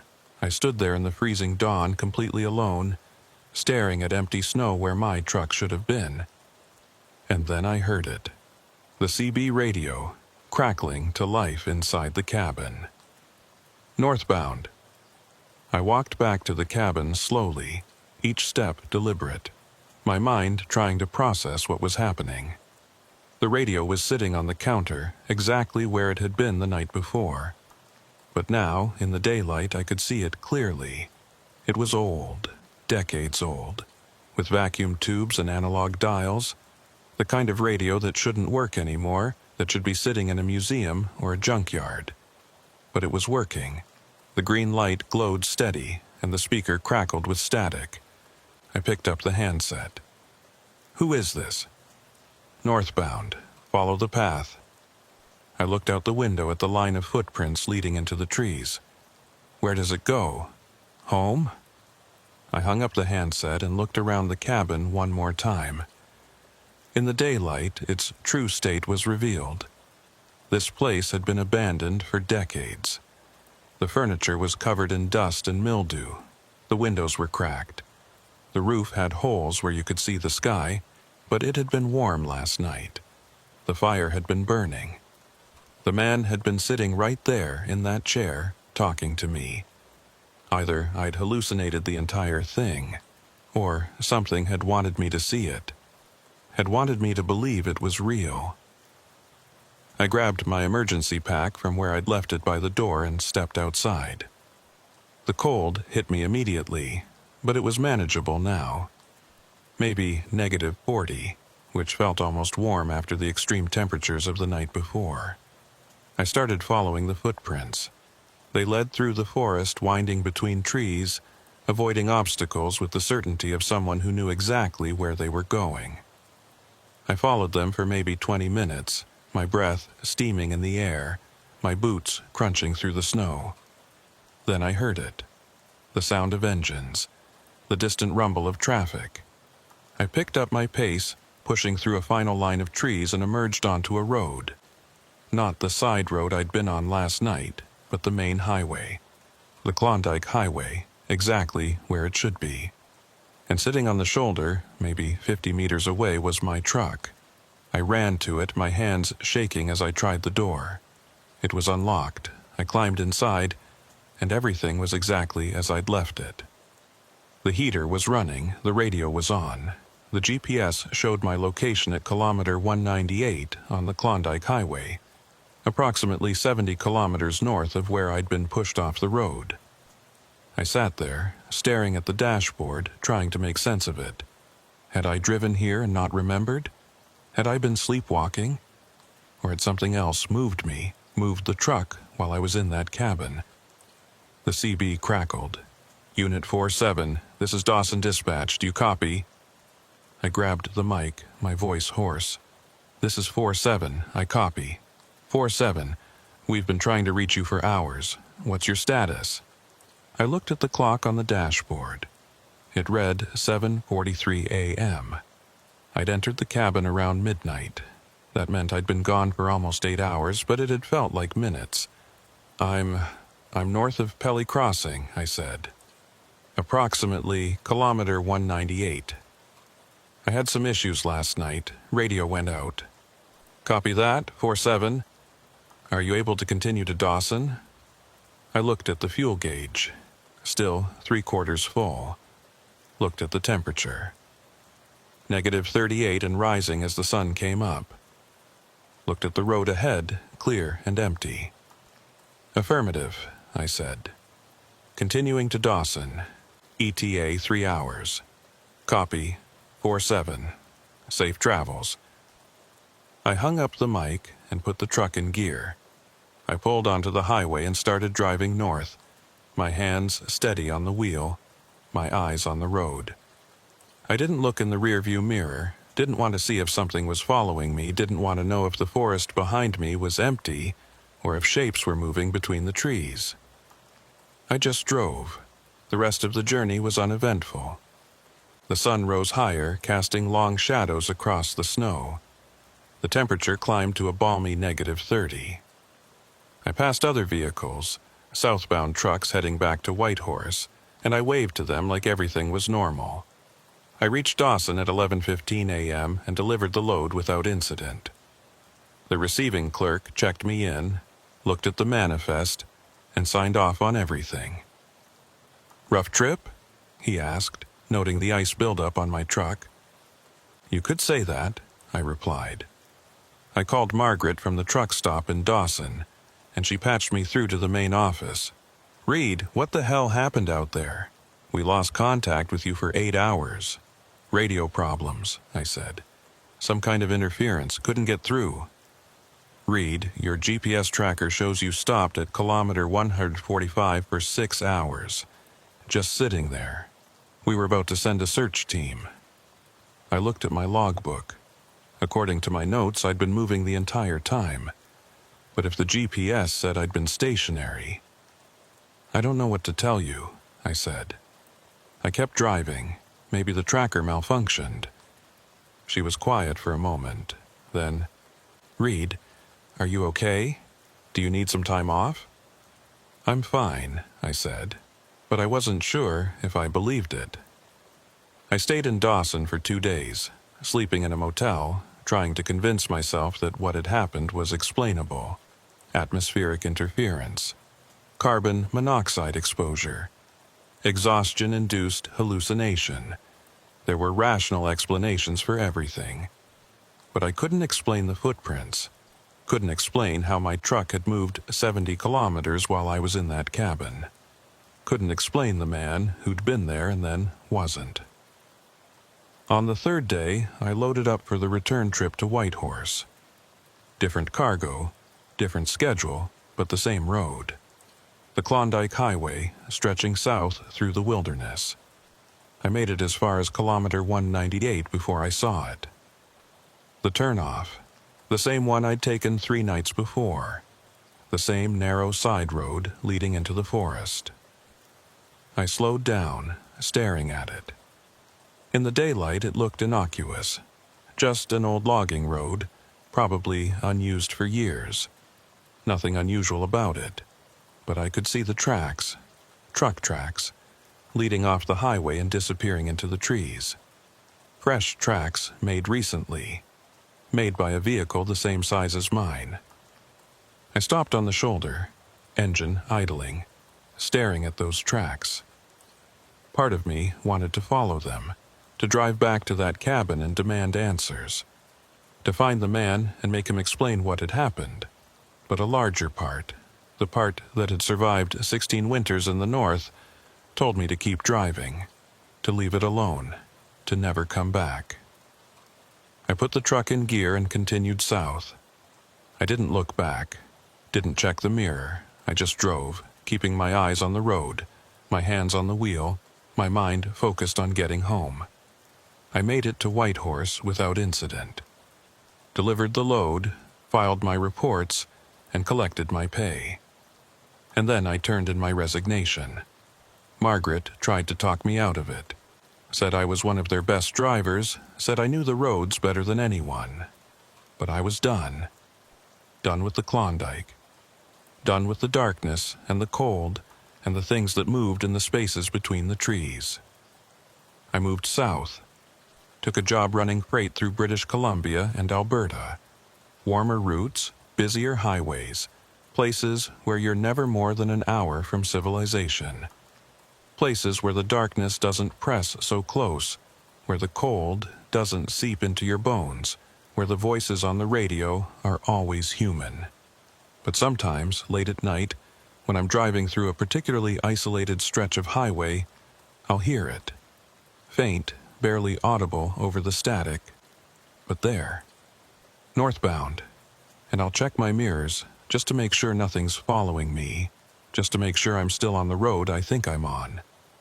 Because I learned something in those frozen woods, in that impossible cabin, on that road that wasn't there. The North doesn't let go easily, and once it has your scent, once it knows you've seen what's hidden in the darkness, it never really stops calling. Some nights, when the temperature drops and the wind picks up, I can still feel it. That pull, that voice on the radio whispering my name, telling me to turn around, to head north, to find that road again. And the worst part, the part that keeps me awake, is that some part of me wants to. Some part of me wants to drive back up that highway, take that turnoff, follow those footprints to wherever they lead.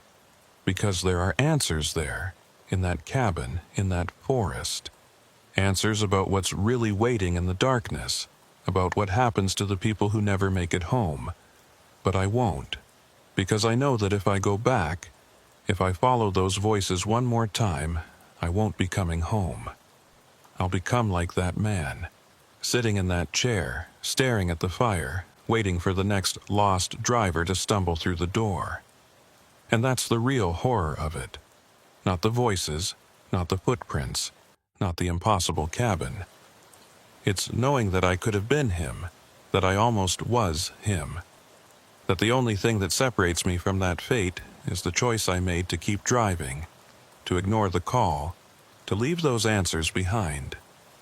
The North is still out there, waiting. The voices are still calling.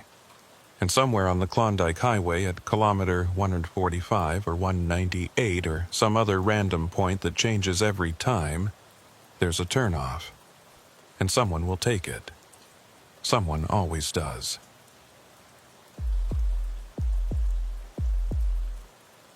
My name is Marcus Thorne, and I've been running Arctic freight for 23 years. That's almost a quarter century of ice roads, whiteouts, and temperatures that would kill most people in under an hour. I've seen trucks jackknife on black ice and slide 300 feet before coming to rest. I've seen fuel lines freeze solid in the middle of the night. I've seen drivers get stranded in their cabs for 4 days straight, burning their cargo to stay warm until rescue crews could reach them. The North doesn't care about your experience, your skill, or your preparations. It takes what it wants when it wants. But in all those years, in all those miles of frozen highway and endless darkness, I'd never been part of a convoy. Not a real one, anyway. Sure, I'd driven alongside other trucks, matched speeds for a few hours, maybe shared some chatter over the CB. But a proper convoy, 3 or more trucks moving together with a plan, with coordination, with mutual support, that was something different. Something special. And on February 23rd, 2023, I became part of one. It started with a phone call from dispatch 3 days earlier. I was in Yellowknife, parked outside a Tim Hortons, finishing off a double-double and a couple of Timbits, when my phone buzzed. The caller ID showed it was Janet Koskinen, the routing supervisor for Northern Freight Solutions, the company I'd been contracting for since 2018. Janet was good people, competent, careful, the kind of dispatcher who'd pull a driver off the road if she even suspected they were pushing too hard. "Marcus," she said when I answered, her voice carrying that particular tone that meant she had something unusual to discuss. "I've got a proposition for you." "I'm listening." "We've got 3 loads heading to Tuktoyaktuk. All urgent, all temperature-sensitive medical and research supplies. The ice road opened 2 days ago, but you know how it is this early in the season. Conditions are marginal, weather forecasts are sketchy, and we need experienced drivers who can handle whatever comes up." I took a sip of my coffee, thinking it through. Tuktoyaktuk, or Tuk as everyone called it, was about as far north as you could drive in Canada. The ice road across the frozen Mackenzie River and Arctic coastline only opened for a few weeks each year, and even then, conditions could be treacherous. It was a haul that demanded respect, preparation, and a healthy dose of caution. "What's the convoy structure?" I asked. 3 trucks, 3 drivers. You'd be lead truck if you accept. The other 2 are Gary Henson and Thomas Brightwell. You know them? I knew Gary by reputation. Solid driver, maybe 15 years of experience, based out of Inuvik. Quiet guy, professional, the kind of person who showed up on time and did the job without drama. Thomas. I'd actually met once at a truck stop in Hay River. Younger, maybe early 30s, but experienced for his age. He'd cut his teeth running supplies to mining operations in the Northwest Territories, which meant he knew how to handle rough conditions. "I know Gary's name," I said. "Met Thomas once, both good choices. So, you're in?" I thought about it for maybe 3 seconds. The money was good, the route was challenging but manageable, and having 2 other experienced drivers as backup made it safer than running solo. "Yeah, I'm in. When do we leave?" "Day after tomorrow, February 23rd, early morning departure from Inuvik. You'll need to get up there by the 22nd. Can you make it?" "I can make it." We discussed logistics for another 10 minutes. The loads were already staged in Inuvik, waiting for us. Each truck would be carrying different cargo, medical supplies, research equipment for the Arctic stations, food supplies for the community. The total weight for each rig was right at the maximum safe limit for the ice roads, which meant we'd need to be careful about speed and spacing. Too fast, and you risked breaking through weak spots in the ice. Too close together, and you concentrated too much weight in one area. "One more thing," Janet said, her voice dropping slightly. "Weather forecast is calling for a major system to move in on the 24th. You'll need to be through the ice road section and into Tuk before it hits, otherwise you'll be stuck waiting it out. Could be days." "We'll make the schedule," I said. "I know you will. That's why I called you first." I hung up and finished my coffee, then spent the next hour going over my truck with a fine-tooth comb. The rig was a 2019 Kenworth T800, heavy-duty, Arctic spec, with every modification and upgrade needed for extreme cold operations. Block heater, battery blankets, Arctic-grade fuel lines, extra insulation, backup heating systems, the works. I checked the tires, the brakes, the lights, the air lines. Topped off all the fluids, made sure the satellite phone was charged, verified the emergency supplies were complete and accessible. The drive from Yellowknife to Inuvik takes about 2 full days in winter if you're careful, and the weather cooperates. I left on the evening of the 20th, taking my time, stopping every few hours to check the truck, to rest, to eat. The Dempster Highway, which would take me most of the way, is one of those roads that demands your full attention. Narrow, winding, carved through some of the most remote wilderness in North America. If something goes wrong out there, you're on your own for hours, maybe days. I rolled into Inuvik late on the evening of the 22nd, tired but satisfied with the condition of the truck. The town was dark, as it always is in February, with just the glow of streetlights and house windows breaking up the blackness. The temperature was sitting at -38 Celsius, cold but manageable. I found the staging area where the loads were waiting and backed in next to 2 other trucks that were already there. I climbed out of my cab and saw a figure approaching from the other trucks. He was bundled up in a heavy parka, face mostly hidden, but I could see the glint of glasses catching the light. "Marcus Thorne?" he called out. "That's me." He pulled down his face mask, revealing a weathered face with a neat gray beard. "Gary Henson, good to meet you." We shook hands, both of us wearing thick gloves that made the gesture awkward but necessary. "Likewise. Where's Thomas?" "Inside the office, getting the final paperwork sorted." Gary gestured toward a small building adjacent to the loading area. "Should be out in a few minutes. Want to grab some coffee? There's a pot brewing inside." I nodded, and we walked toward the building together. The wind had picked up, not strong but steady, carrying fine snow that stung any exposed skin. Inside, the building was blessedly warm, heated by a roaring propane heater in the corner. A young man was standing at a desk, going over papers with a clerk. He looked up as we entered. "Marcus?" he asked. "Yeah. You must be Thomas." He was younger than I'd remembered, maybe 28 or 29, with short dark hair and sharp, intelligent eyes.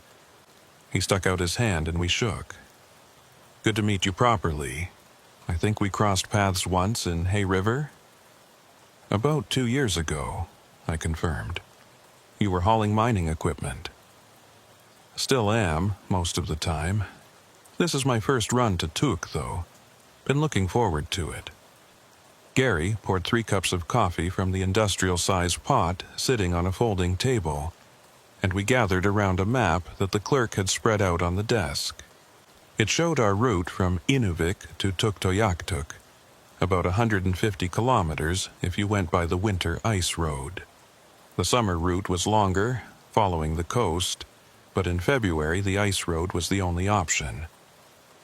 "Weather update," the clerk said, pointing to a printout of the forecast. "System is still tracking to hit on the 24th, but it's moving faster than originally predicted. You'll want to be through the ice road section by early afternoon tomorrow, latest. After that, visibility will drop to near zero." "What's the ice condition?" Gary asked. "Reports from yesterday say it's good. Minimum 40 centimeters throughout, some sections over 60. No pressure ridges reported, no overflow. Should be smooth sailing if you follow the markers." We studied the map for another few minutes, discussing spacing, communication protocols, and contingency plans. The agreement was simple. I'd lead, Gary would be second, Thomas would bring up the rear. We'd maintain at least 100 meters between trucks to avoid concentrating weight. We'd check in via CB every 15 minutes. If anyone had a problem, we'd all stop and assess. "One more thing," I said, looking at both of them. "If conditions deteriorate, if we hit a whiteout or the ice starts looking questionable, we don't push it. We find a safe spot, we stop, we wait it out. Understood? Both of them nodded. Gary's expression was serious, professional. Thomas looked eager but not reckless. I felt good about the team.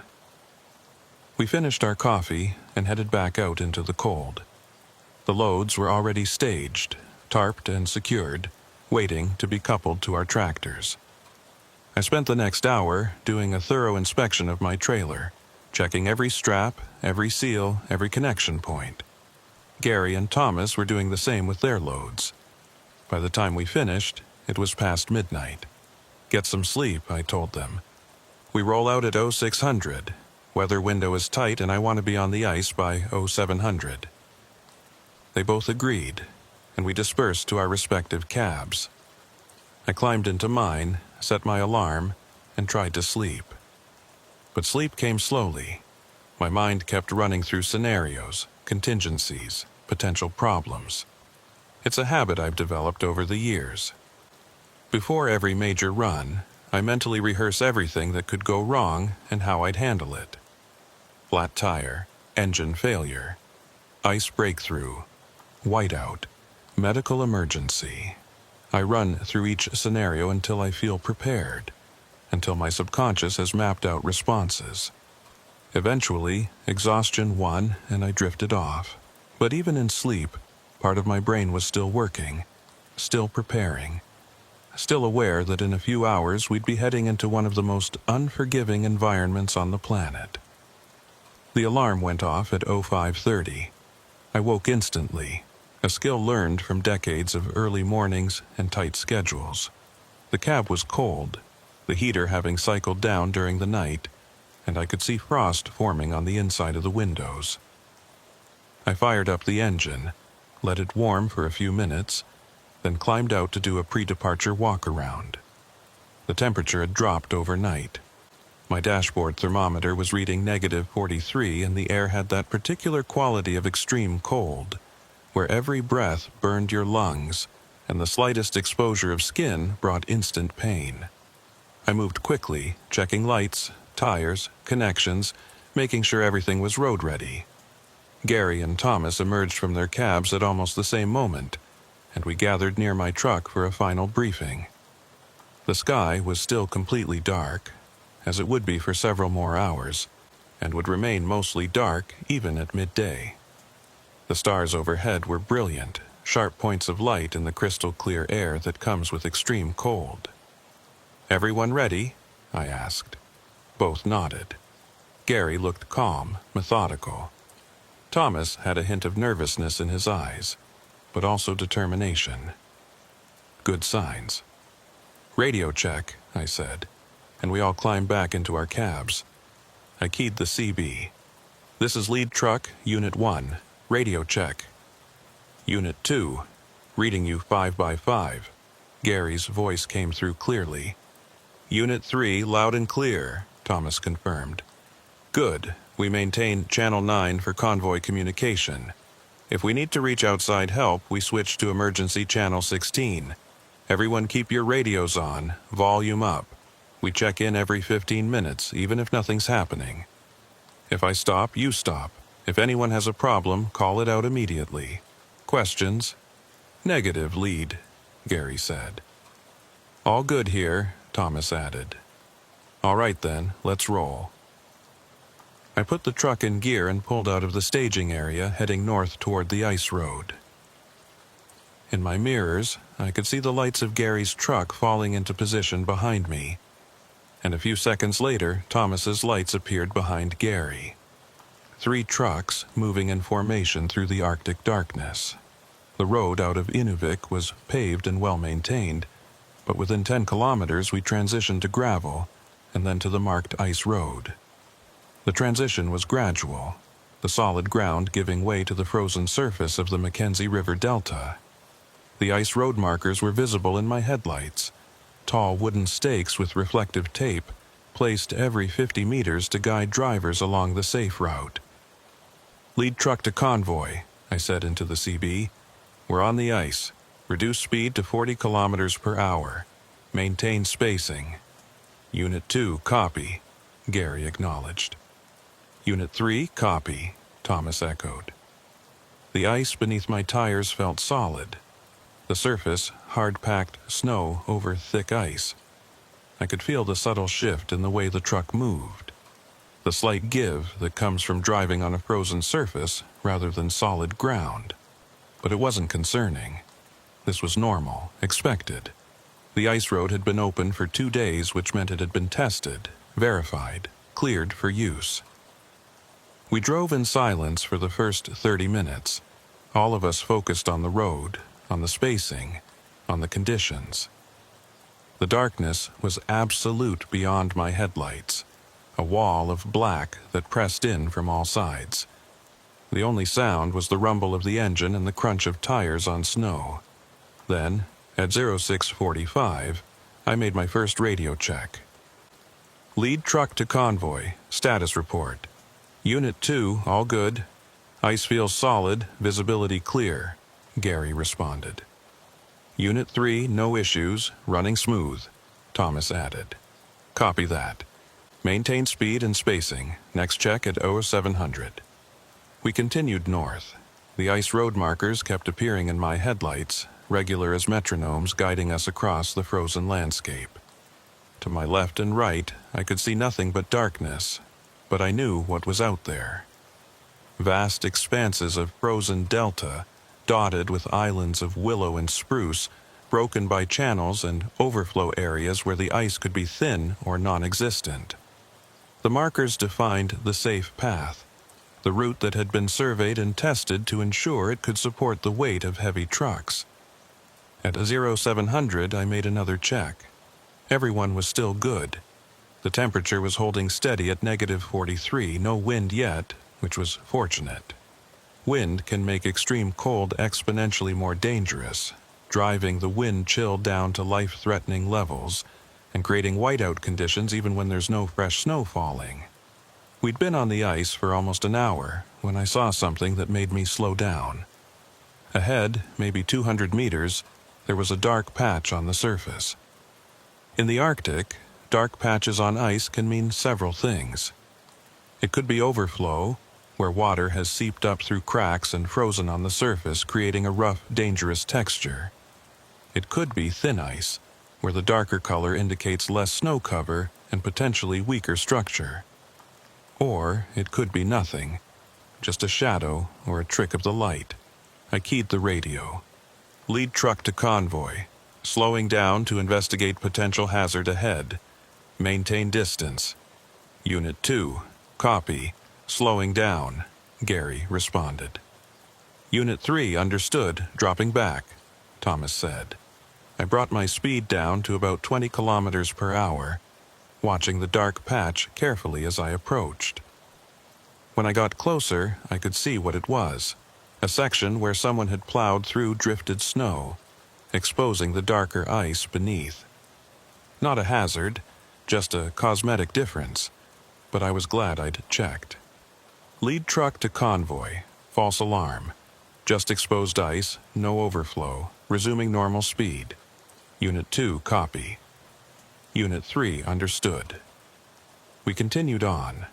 The routine of checking in every 15 minutes became a comfortable rhythm, a reassurance that we were all still there, still together, still moving forward. At 0730, the sky began to show the first hints of pre-dawn light, not true daylight but a gradual lessening of the absolute darkness. The stars faded, and the horizon became visible as a dark line against a slightly less dark sky. By 0800, we had enough ambient light that I could see more of our surroundings. The landscape was exactly as I'd expected. Flat, frozen, featureless, except for the occasional stand of small trees on an island. The ice beneath us stretched in every direction, a white desert broken only by our tracks, and the line of markers guiding us north. Lead truck to convoy, I said. We're making good time. Current position about 60 kilometers from Inuvik, 90 to go. Weather's holding. Everyone still good? Unit 2, all systems nominal, Gary reported. Fuel at 3/4. Engine temp normal, no issues. Unit 3, same here, Thomas added. This is actually pretty smooth so far. Don't jinx it, I said, half joking. Stay focused, we're not even halfway yet. The next hour passed without incident. The light continued to improve, though calling it daylight would be generous. It was more like extended twilight, a gray half-light that let you see but never felt quite natural. The temperature had actually risen slightly, up to -39. Small mercy. Then, at 09:15, the wind started. It began as a gentle breeze, barely noticeable.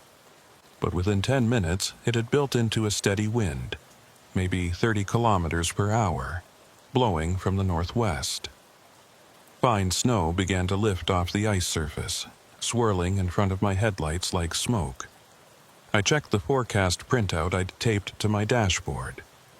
The system wasn't supposed to arrive until late afternoon, but weather in the Arctic is notoriously unpredictable. What felt like a gentle wind could rapidly become something much worse. Lead truck to convoy, winds picking up, everyone tighten your focus, visibility might start to degrade. Unit 2, I'm seeing it too. Keeping eyes on the markers, Gary responded, his voice steady but with a note of increased attention. Unit 3, copy. Still got visual on Unit 2's lights, Thomas confirmed. The wind continued to build. By 09:30, it was gusting to maybe 45 kilometers per hour, and the snow it was picking up was starting to reduce visibility. I could still see the markers clearly, but the spaces between them were getting hazier, the far distances fading into a gray-white murk. Lead truck to convoy, reducing speed to 35. This is getting borderline. If it gets worse, we may need to stop and wait it out. Unit 2 agreed.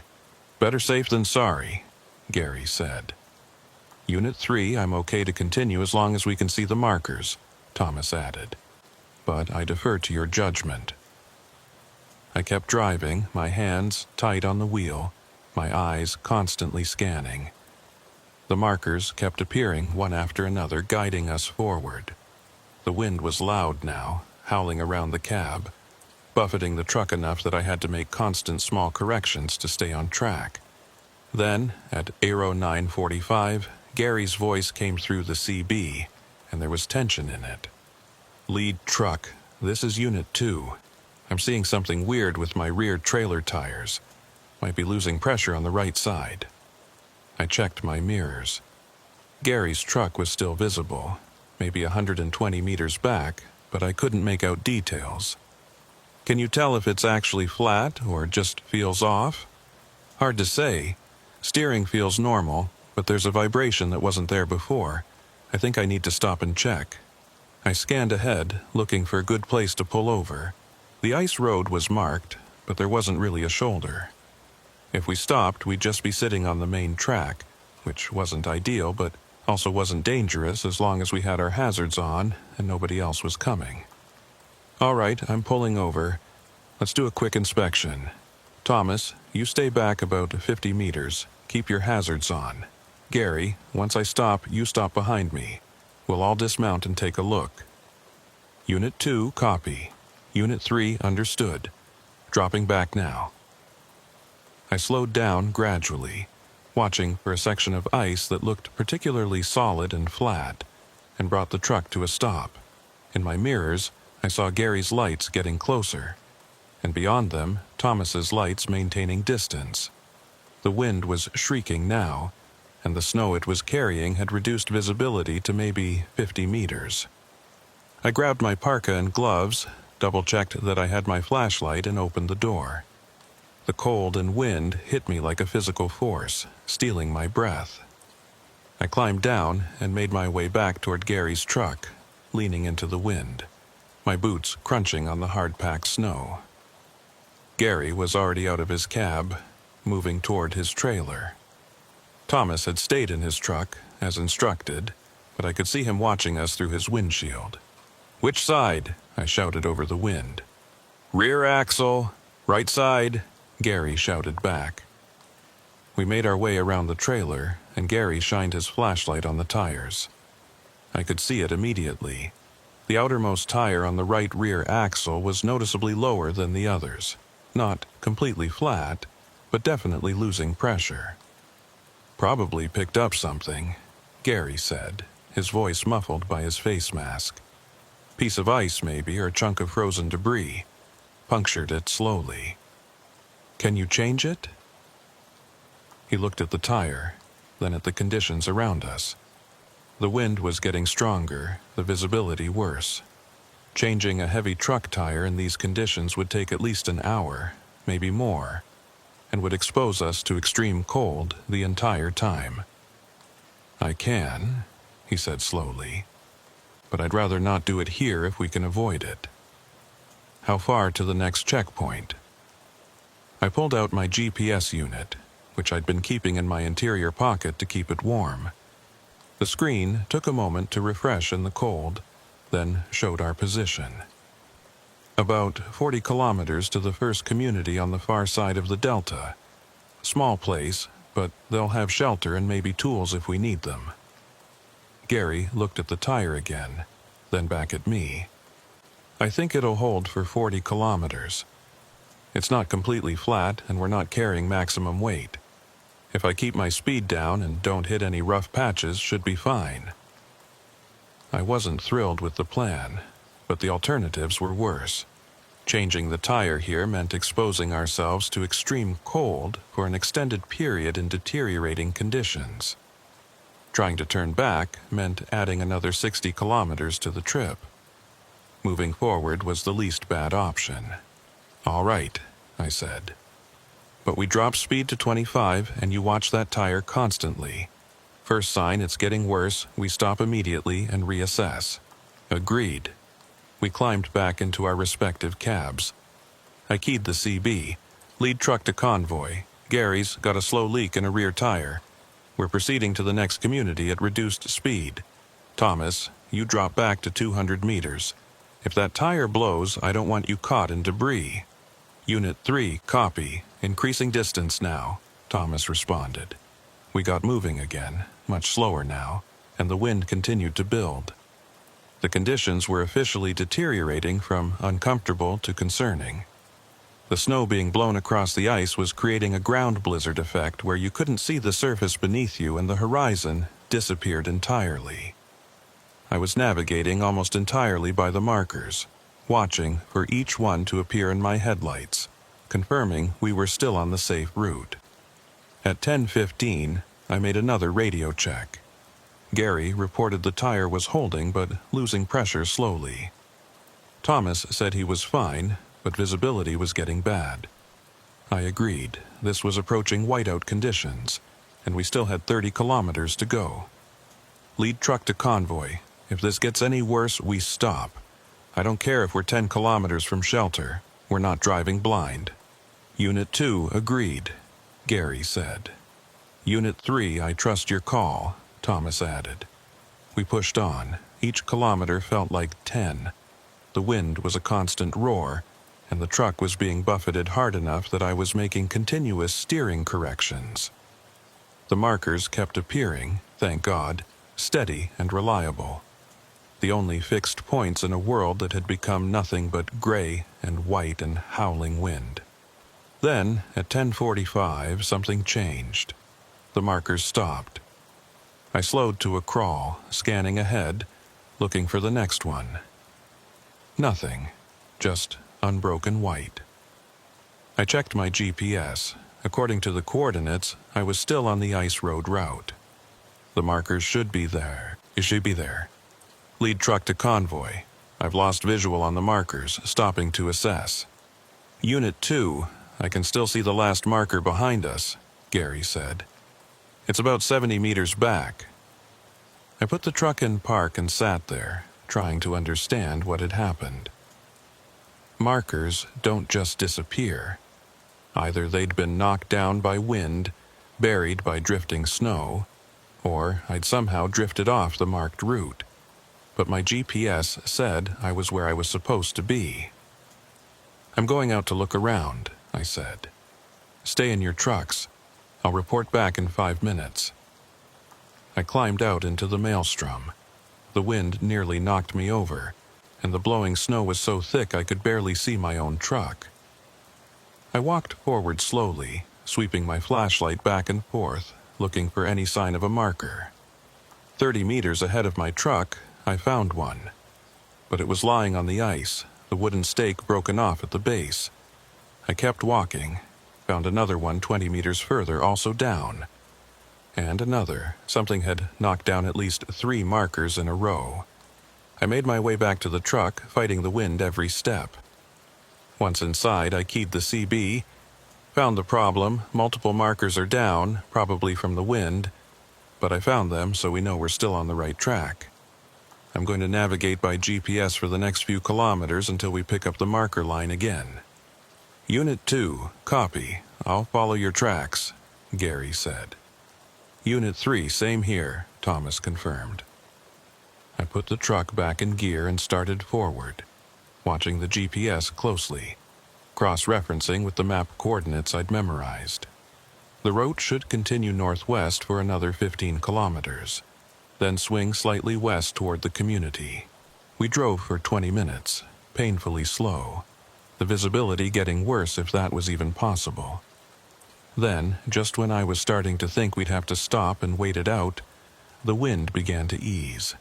Not much, just enough that I could start to see more than 10 meters ahead. And there, emerging from the blowing snow like ghosts, were the markers again, standing upright, intact, guiding us forward. Lead truck to convoy, we've got markers again. Looks like we're through the worst of it. Unit 2, I see them too, and my tire's still holding. Maybe another 15 kilometers? Gary sounded relieved. Unit 3, visibility is improving back here, Thomas added.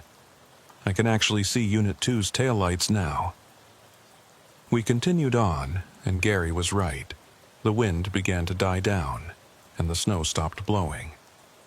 Within another 10 minutes, we could see a reasonable distance, maybe 100 meters. The gray light of the Arctic day had strengthened slightly, enough to see the vast expanse of ice around us and the dark line of land ahead. That's it, I said over the CB. That dark line ahead, that's the shore. We're almost off the ice. Another 10 minutes.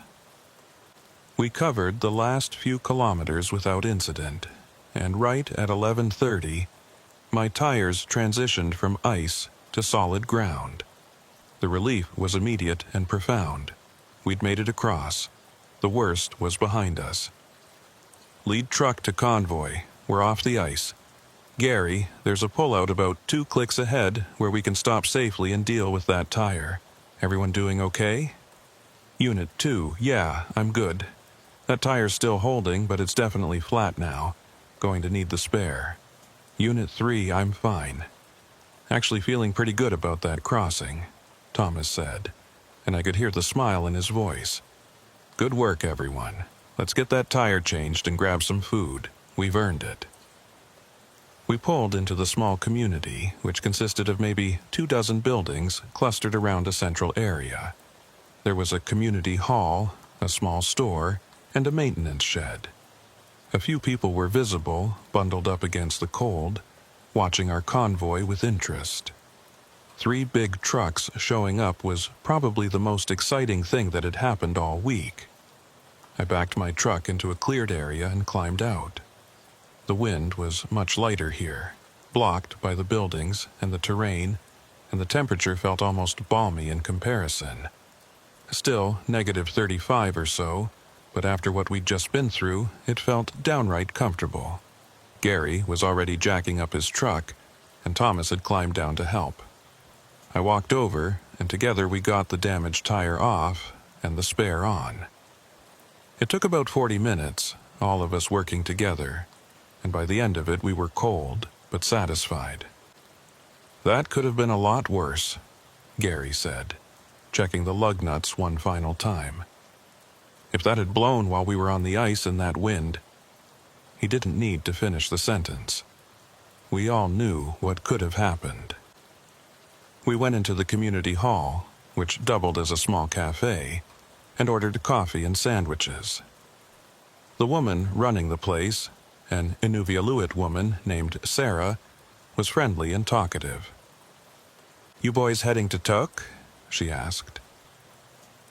"Yeah, medical supplies and research equipment," I told her. She nodded. "Good timing. Weather's supposed to get nasty tonight. You'll want to be there before it hits." "That's the plan. How far from here?" "Maybe 2 hours in good conditions. Road's pretty good right now. Got plowed yesterday." We finished our food, used the washroom, topped off our fuel from jerry cans we were carrying, and prepared to head out. It was 12:45 when we got back on the road, with about 80 kilometers to go to Tuktoyaktuk. The road from the community to Tuk follows the coast, winding through low hills and past numerous small lakes, all frozen solid. The surface was hard-packed snow over gravel, much easier to drive on than the ice road, and we made good time. I set our speed at 50 kilometers per hour, faster than on the ice, but still conservative. At 1300, I made another radio check. Everyone was good. The trucks were running smoothly. The weather was holding, though I could see dark clouds building on the western horizon. "That system is coming in faster than forecast," I observed over the CB. "We're going to be racing it." "How much further?" Thomas asked. "About 60 kilometers. Should make it with an hour to spare if the weather holds." But the weather didn't hold. At 13:15, the wind returned. Not the howling maelstrom we'd experienced on the ice, but a steady, strong wind that immediately began to degrade visibility. Then the snow started. Not blown snow, but actual snowfall. Big flakes coming down thick and fast. "Lead truck to convoy. Weather's moving in. Increasing speed to 60, but stay sharp. Visibility is dropping. Unit 2, copy. I'm seeing it too," Gary responded. "Unit 3, understood. Visibility down to maybe 50 meters back here," Thomas added. I pushed the speed up carefully, watching the road, watching the mirrors, keeping track of the convoy. 50 kilometers to go. 45, 40. The snow kept falling, heavier now, and the wind kept building. Visibility dropped to 30 meters, then 20. Then, at 13:45, with about 30 kilometers still to go, Gary's voice came through the CB. And this time there was real concern in it. "Lead truck, this is Unit 2. I'm showing a temperature spike in my engine. Might be losing coolant." That was bad. Losing coolant in extreme cold meant the engine would overheat despite the ambient temperature. And if it seized, Gary would be stranded. "How bad is it?" "Climbing fast. I'm at 190 and rising. Normal is 180. "Can you make it to Tuk?" A pause, then, "I don't know. Maybe, but if I push it and the engine seizes, I'm done." I made a decision. "Pull over. Let's check it now while we still have options. If we get closer to Tuk and it fails, we might not be able to recover you before the weather gets too bad." "Unit 2, copy. Pulling over now." I found a wide spot in the road and pulled off, leaving room for Gary to stop behind me. Thomas stayed back, as usual. We all climbed out, and the wind immediately tried to knock us over. The snow was falling so thick I could barely see Gary's truck, even though it was only 30 meters away. We gathered at Gary's truck and he popped the hood. Steam was rising from the engine compartment, a bad sign. I climbed up on the step and looked inside.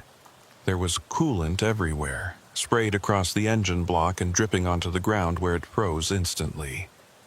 "You've got a leak," I said, my voice raised over the wind.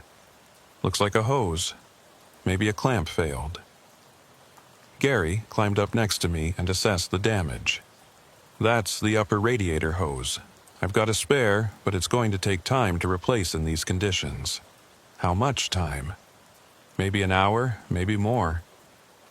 I looked at the sky, at the snow that was falling faster by the minute, at the wind that was building toward another full whiteout. We didn't have an hour. The weather was deteriorating too fast. "Can you patch it? Just enough to get to Tuck?" Gary examined the hose more closely. "Maybe. If I had some hose tape and some clamps I could try. But it won't hold for long, and if it fails on the way, the engine will overheat in minutes." Thomas had walked up and was listening. "How far to Tuck?" he asked. "About 30 kilometers. 20 minutes in good conditions, but these aren't good conditions." "What if we tow him?" Thomas suggested. "My truck can handle the weight. We chain our 2 trucks together. I pull him. He keeps his engine off to prevent damage. Once we get to Tuck, he can do a proper repair." I thought about it. It was risky. Towing on these roads in this weather wasn't something you did lightly. But the alternatives were worse. Either we spent an hour trying to patch a hose that might fail anyway, exposing all of us to increasing danger, or we left Gary here and came back for him later, which meant he'd be alone in his cold truck for hours in a storm. "All right," I said. "Let's do it. But we go slow, 15 kilometers per hour max. Thomas, you watch for any change in resistance, any sign something's wrong. Gary, you keep your radio on and your windows clear. If you start sliding or losing control, call it out immediately." We spent the next 20 minutes getting the tow set up. Gary and Thomas had tow chains in their emergency kits, and we used both, doubled up for extra strength. We connected Thomas's rear bumper to Gary's front bumper, making sure the chains were tight, but with just enough slack to absorb shocks. By the time we finished, the visibility was down to maybe 15 meters. The snow was so thick it formed a solid white curtain, and the wind was howling again. The storm had caught us, and we were still 30 kilometers from shelter. "Lead truck to convoy. We're moving out. I'll lead. Thomas and Gary will follow together. Maintain minimum safe speed. Everyone stay on the radio." "Unit 2, ready to go," Gary said. His voice was steady, but I could hear the underlying tension. He was going to be towed through a blizzard with a dead engine, no heat, and no power steering. Not a fun position to be in. "Unit 3, chains are secure. Ready when you are," Thomas confirmed. I climbed back into my cab, started moving forward slowly, and watched in my mirrors as Thomas's truck began to pull Gary's. The chains went taut, and Gary's truck began to roll. So far, so good. We moved at a crawl, maybe 10 kilometers per hour, feeling our way forward through the white. I couldn't see the road ahead except for the few meters directly in front of my headlights. I was navigating by feel, by the slight difference in texture between the road surface and the shoulder, by instinct developed over 2 decades of driving in these conditions. "Lead truck to convoy. Status check. Unit 2, I'm rolling smoothly. No issues yet," Gary reported. "Unit 3, tow is holding, keeping steady speed," Thomas said. We continued on, painfully slow, the storm raging around us. 25 kilometers to go. 20, 15. Every kilometer felt like an eternity. My hands ached from gripping the wheel. My eyes burned from staring into the white. My back hurt from the tension. Then, at 14:35, with maybe 10 kilometers left, Thomas's voice came through the CB. And something was wrong. "Lead truck, this is Unit 3. I'm losing Gary." My heart jumped. "Say again?" "I'm losing him. The chains, I can feel them going slack, like the weight is dropping off." I hit the brakes, bringing my truck to a stop. "Thomas, stop now. Full stop. Gary, what's your status?" No response from Gary. "Gary, respond," I said, my voice sharp. Static, then faint and distorted. I don't know. Everything went dark. I can't see anything." "You're being towed by Thomas.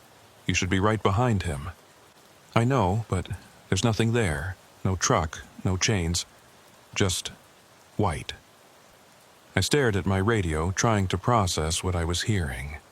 Thomas felt like he was losing the weight of Gary's truck. Gary said he couldn't see Thomas, but they were chained together. They had to be together. Thomas, you still got the chains attached? Yeah, I can feel them. But there's no weight. It's like I'm pulling nothing. Check your mirrors. Can you see Gary's lights? A long pause, then, no, I can't see anything behind me, just snow. I felt cold dread settling into my stomach. This didn't make sense. Chains don't just disappear. Trucks don't vanish into thin air. But something was wrong.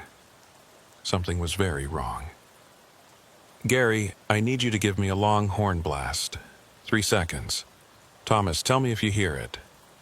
Unit 2. Copy. Here it comes. I waited, listening.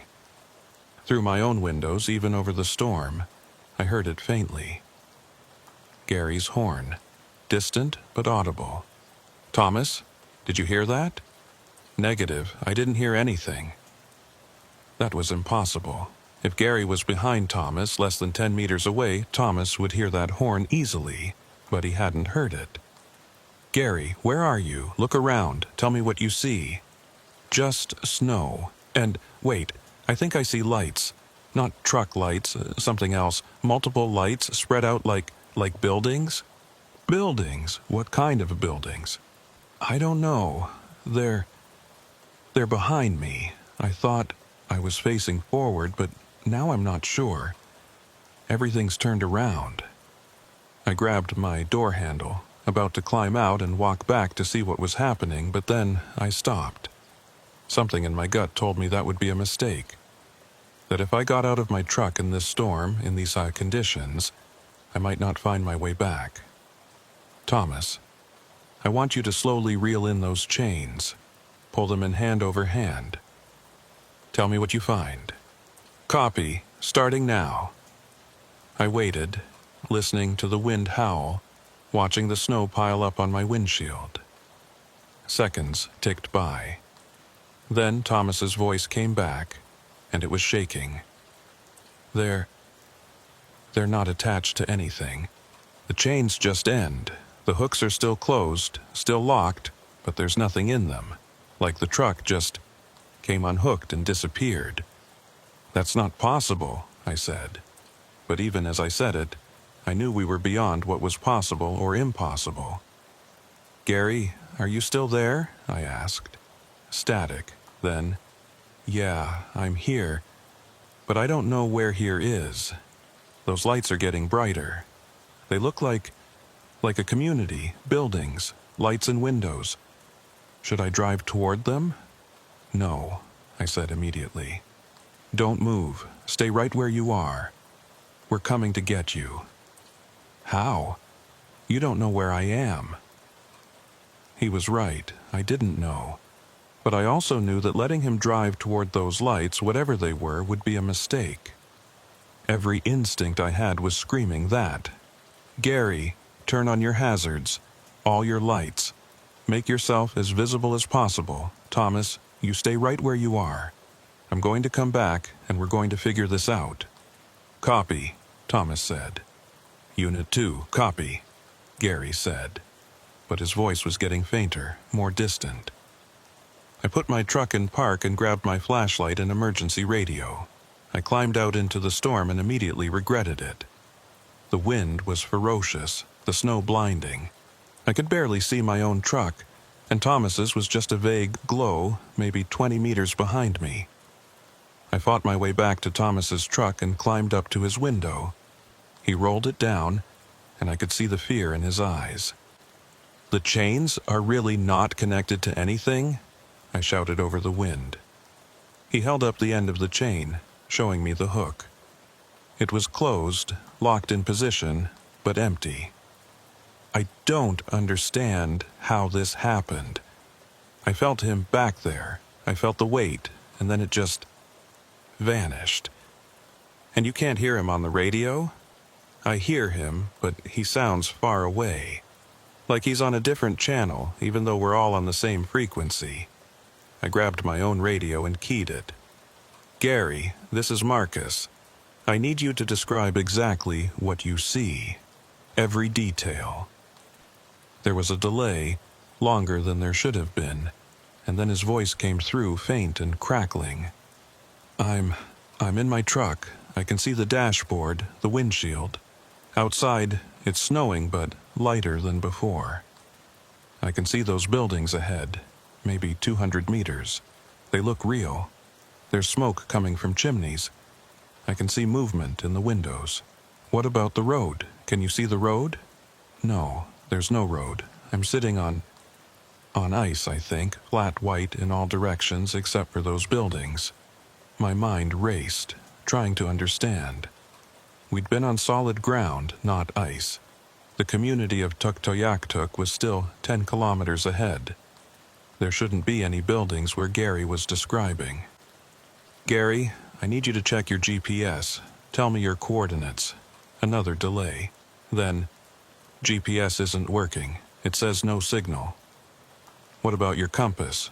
Which direction are the buildings?" "North. They're north of me." That made no sense. We'd been heading north. If Gary had somehow gotten turned around, the buildings should be behind him, not ahead of him. Unless he was somewhere else entirely. Somewhere that wasn't on any map. "Thomas," I said, turning to the younger driver, "have you ever heard of anything like this? Trucks disappearing? Drivers getting lost even though they're supposed to be right next to someone?" He shook his head, but there was recognition in his eyes. "Not personally, but I've heard stories. Old-timers talk about it sometimes when they've had a few beers and the roads come up. About drivers who went missing on the ice roads, who were never found even though search parties went out immediately. About trucks that showed up days later in places they couldn't possibly have reached. They say the ice plays tricks, that sometimes, in bad weather, reality gets thin." I didn't believe in supernatural explanations. I was a practical man, a man who dealt with mechanical problems and weather patterns and logistics. But I also couldn't explain what was happening. Gary's truck had been physically chained to Thomas's. You can't unchain a truck without someone actively unhooking the chains, and yet the chains were empty.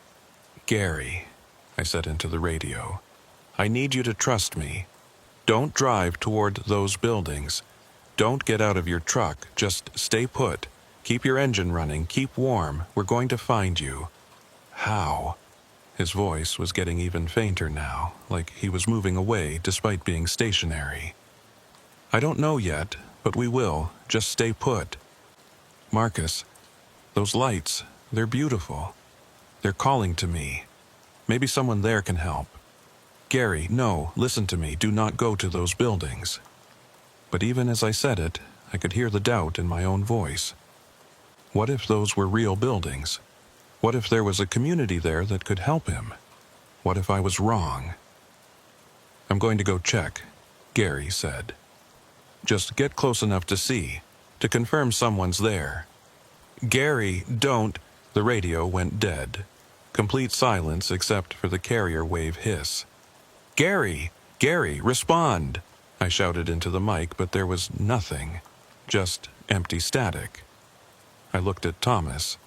His face was pale, his eyes wide. "What do we do?" he asked.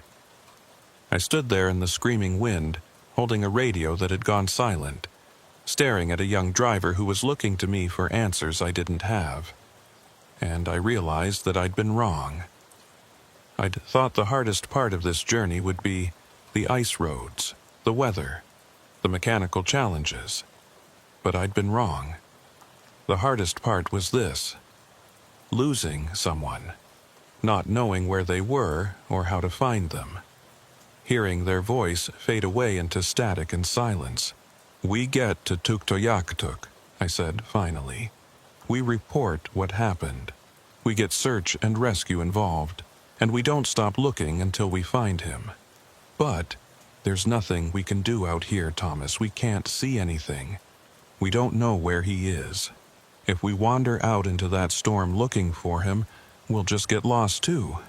The best thing we can do is get to safety, get help, and come back with resources." He nodded slowly, but I could see he didn't like it. I didn't like it either. Everything in me wanted to stay here, to keep calling Gary on the radio, to somehow will him back into existence, but that wasn't going to help. We got back in our trucks and I led the way forward. Thomas followed, alone now, his chains coiled in the back, empty hooks swinging in the wind. We drove through the storm, slowly, carefully, covering the last 10 kilometers in near-zero visibility. And when we finally saw the lights of Tuktoyaktuk ahead, solid and real and exactly where they were supposed to be, I felt no relief. Just a hollowness in my chest, an awareness that something fundamental had gone wrong. We pulled into the community and went straight to the local RCMP station.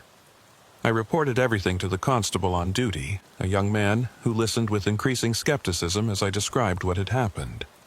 He clearly thought I was confused, that maybe the chains had failed and Gary had slid off the road, that we'd lost track of him in the storm. But I knew that wasn't what had happened. Gary hadn't slid off the road. He'd disappeared, been pulled somewhere else, somewhere that wasn't on any map, where buildings appeared in impossible places and GPS stopped working. The constable said he'd organize a search as soon as the weather cleared, which probably wouldn't be until morning. In the meantime, there was nothing to do but wait. Thomas and I got a room in the small hotel in Tuktoyaktuk. We tried to sleep, but neither of us could. We just lay there in the darkness, listening to the wind howl outside, thinking about Gary out there somewhere, lost in the white, and wondering if we'd ever see him again. Morning came slowly. The storm had blown itself out sometime around 0400, leaving behind a landscape transformed by drifted snow and an eerie, crystalline silence. The temperature had dropped again, down to -48, and the air was so still and clear you could see for kilometers in every direction. Thomas and I were at the RCMP station by 0630, along with Constable Matthews, the officer we'd reported to the night before. He'd been joined by 2 other officers who'd driven in from Inuvik overnight, along with a search and rescue coordinator named Robert Kavik, an experienced Inuvialuit tracker who knew the region better than anyone. We spread maps out on the table and went over everything again. I described the exact location where we'd been when Gary disappeared, the conditions, what he'd said on the radio about seeing buildings to his north. Robert listened carefully, asking occasional questions, his weathered face expressionless. "These buildings he saw," Robert said when I finished. He said they were north of him? That's what he said. With smoke from chimneys, lights in the windows, looked real. Robert exchanged a glance with Constable Matthews. "There's nothing north of that location. Just ice and tundra for 100 kilometers. No communities, no structures." "I know. That's what makes this so strange." "And his GPS stopped working?" "He said no signal." Robert nodded slowly. "Sometimes that happens out there, especially in bad weather. Atmospheric interference, magnetic anomalies, we don't always understand it, but buildings appearing, that's different." "You've heard of this before?" I asked. He was quiet for a moment. Then, "I've been doing search and rescue in this territory for 30 years. I've seen things that don't make sense. Found people in places they couldn't have reached. Had rescue beacons lead us to empty spaces. We have a phrase in Inuvialuktun, Tunigruktak. It means that which tricks you. The land, especially in winter, sometimes it tricks you. Shows you things that aren't there. Hides things that are. But Gary was chained to another truck. Physically chained. You can't trick physics." "I know," Robert said. "That's what concerns me. If he'd just gotten lost in the storm, we'd find tracks, find evidence. But what you're describing..." He trailed off, shaking his head. "We'll go look," we'll bring equipment, radios, heat scanners. If he's out there, we'll find him. The search team assembled within the hour. 2 RCMP vehicles, Robert's truck, which was set up for search and rescue operations, and my own truck. Thomas was going to stay in Tuktoyaktuk, partly because his truck was needed here to complete the delivery of his cargo, and partly because someone needed to maintain communication in case Gary made contact somehow. We headed out at EO 800, retracing the route from the day before. The road was drifted in places, and we had to plow through some deep sections, but within an hour we reached the spot where Gary had disappeared. I recognized it by the distinctive rock formation on the left side of the road and by the disturbed snow where we'd stopped. We parked and got out. The scene was exactly as we'd left it. Thomas's tire tracks leading to where he'd stopped. The marks where I'd pulled over, and the churned up snow where we'd set up the tow chains. But no sign of Gary's truck, no tracks leading away. Nothing. Robert walked in a wide circle around the area, studying the snow, looking for any trace. The RCMP officers did the same, spreading out, checking every drift and hollow. I stood near my truck, staring at the empty space where Gary's truck should have been, trying to understand. "Marcus," Robert called out. "Come look at this." I walked over to where he was crouching, about 30 meters from the road. He pointed at the snow. "See that?" I looked, but all I saw was smooth, wind-sculpted snow. What am I looking at? The texture. See how it's different here? Smoother, like it's been compressed, and here. He moved a few meters to the right. And here. I followed his pointing finger and began to see it. A pattern in the snow, subtle but present. It looked almost like tire tracks, but they didn't lead anywhere. They were just impressions, isolated sections of track that appeared and disappeared, seemingly at random. "Like a truck was here," Robert said. "But the tracks don't connect. They're pieces, fragments." One of the RCMP officers, a woman named Sergeant Doucette, came over with a radio direction finder. "I'm picking up a faint signal," she said. "Same frequency as the CB radio the missing driver was using, but it's coming from..." She adjusted the antenna, swept it around. "North, about 2 kilometers north." "That's off the road," Constable Matthews said. "There's nothing that way." "Let's check it out," Robert decided. "Marcus, you stay with the vehicles. We'll go on foot. If we're not back in an hour, call it in." They geared up with backpacks full of emergency equipment and started hiking north, across the open tundra. I watched them until they were small figures in the distance, then climbed back into my truck to wait. The silence was profound. No wind, no sound, just the vast, empty whiteness and the enormous sky. I tried Gary's radio frequency again, calling out every few minutes, but got no response. Just that carrier wave hiss that meant the frequency was open, but nobody was transmitting. 45 minutes later, my radio crackled. It was Robert. "Marcus, we found something. You should come see this. Bring your truck, head northeast from your position, follow our tracks." I started the engine and carefully drove off the road, following the footprints they'd left in the snow. The truck handled it well, the big tires finding purchase even in the deeper sections. After about 15 minutes of slow driving, I saw them ahead, 4 figures standing in a group, looking at something on the ground. I pulled up next to them and climbed out. They were gathered around what looked like debris, scattered pieces of something. I got closer and felt my stomach drop. It was cargo. Boxes, equipment, supplies. The stuff Gary had been hauling. But not all of it, just pieces. A couple of boxes of medical supplies. One corner of what looked like a research equipment crate. Some scattered packing materials. "This was on his truck?" Sergeant Doucette asked. "Yes. That's part of his load." I examined the boxes more closely. They were intact, not damaged, just sitting there on the snow like they'd been carefully placed. But where's the rest? Where's the truck? Robert was walking in another circle, studying the area. The signal source is here somewhere. I can hear it on my receiver, but I can't locate it exactly. We spread out, searching.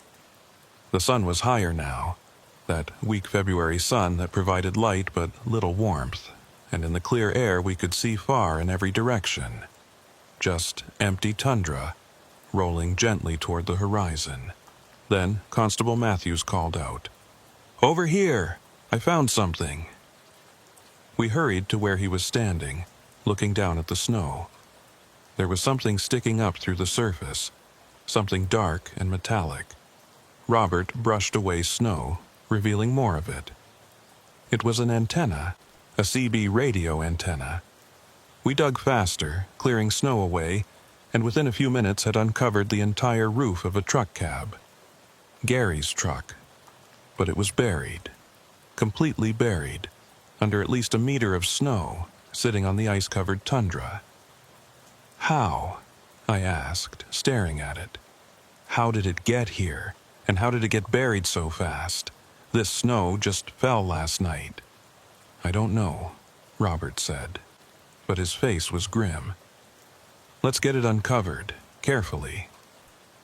We worked for the next hour, using shovels from the rescue equipment, clearing snow away from the truck. Slowly, the shape emerged. It was Gary's rig, no question. Same company logo, same license plate. But it looked wrong somehow. The paint was faded, like it had been exposed to sun and wind for years. The tires were flat, the chrome was tarnished. When we finally cleared the driver's door, Robert tried the handle.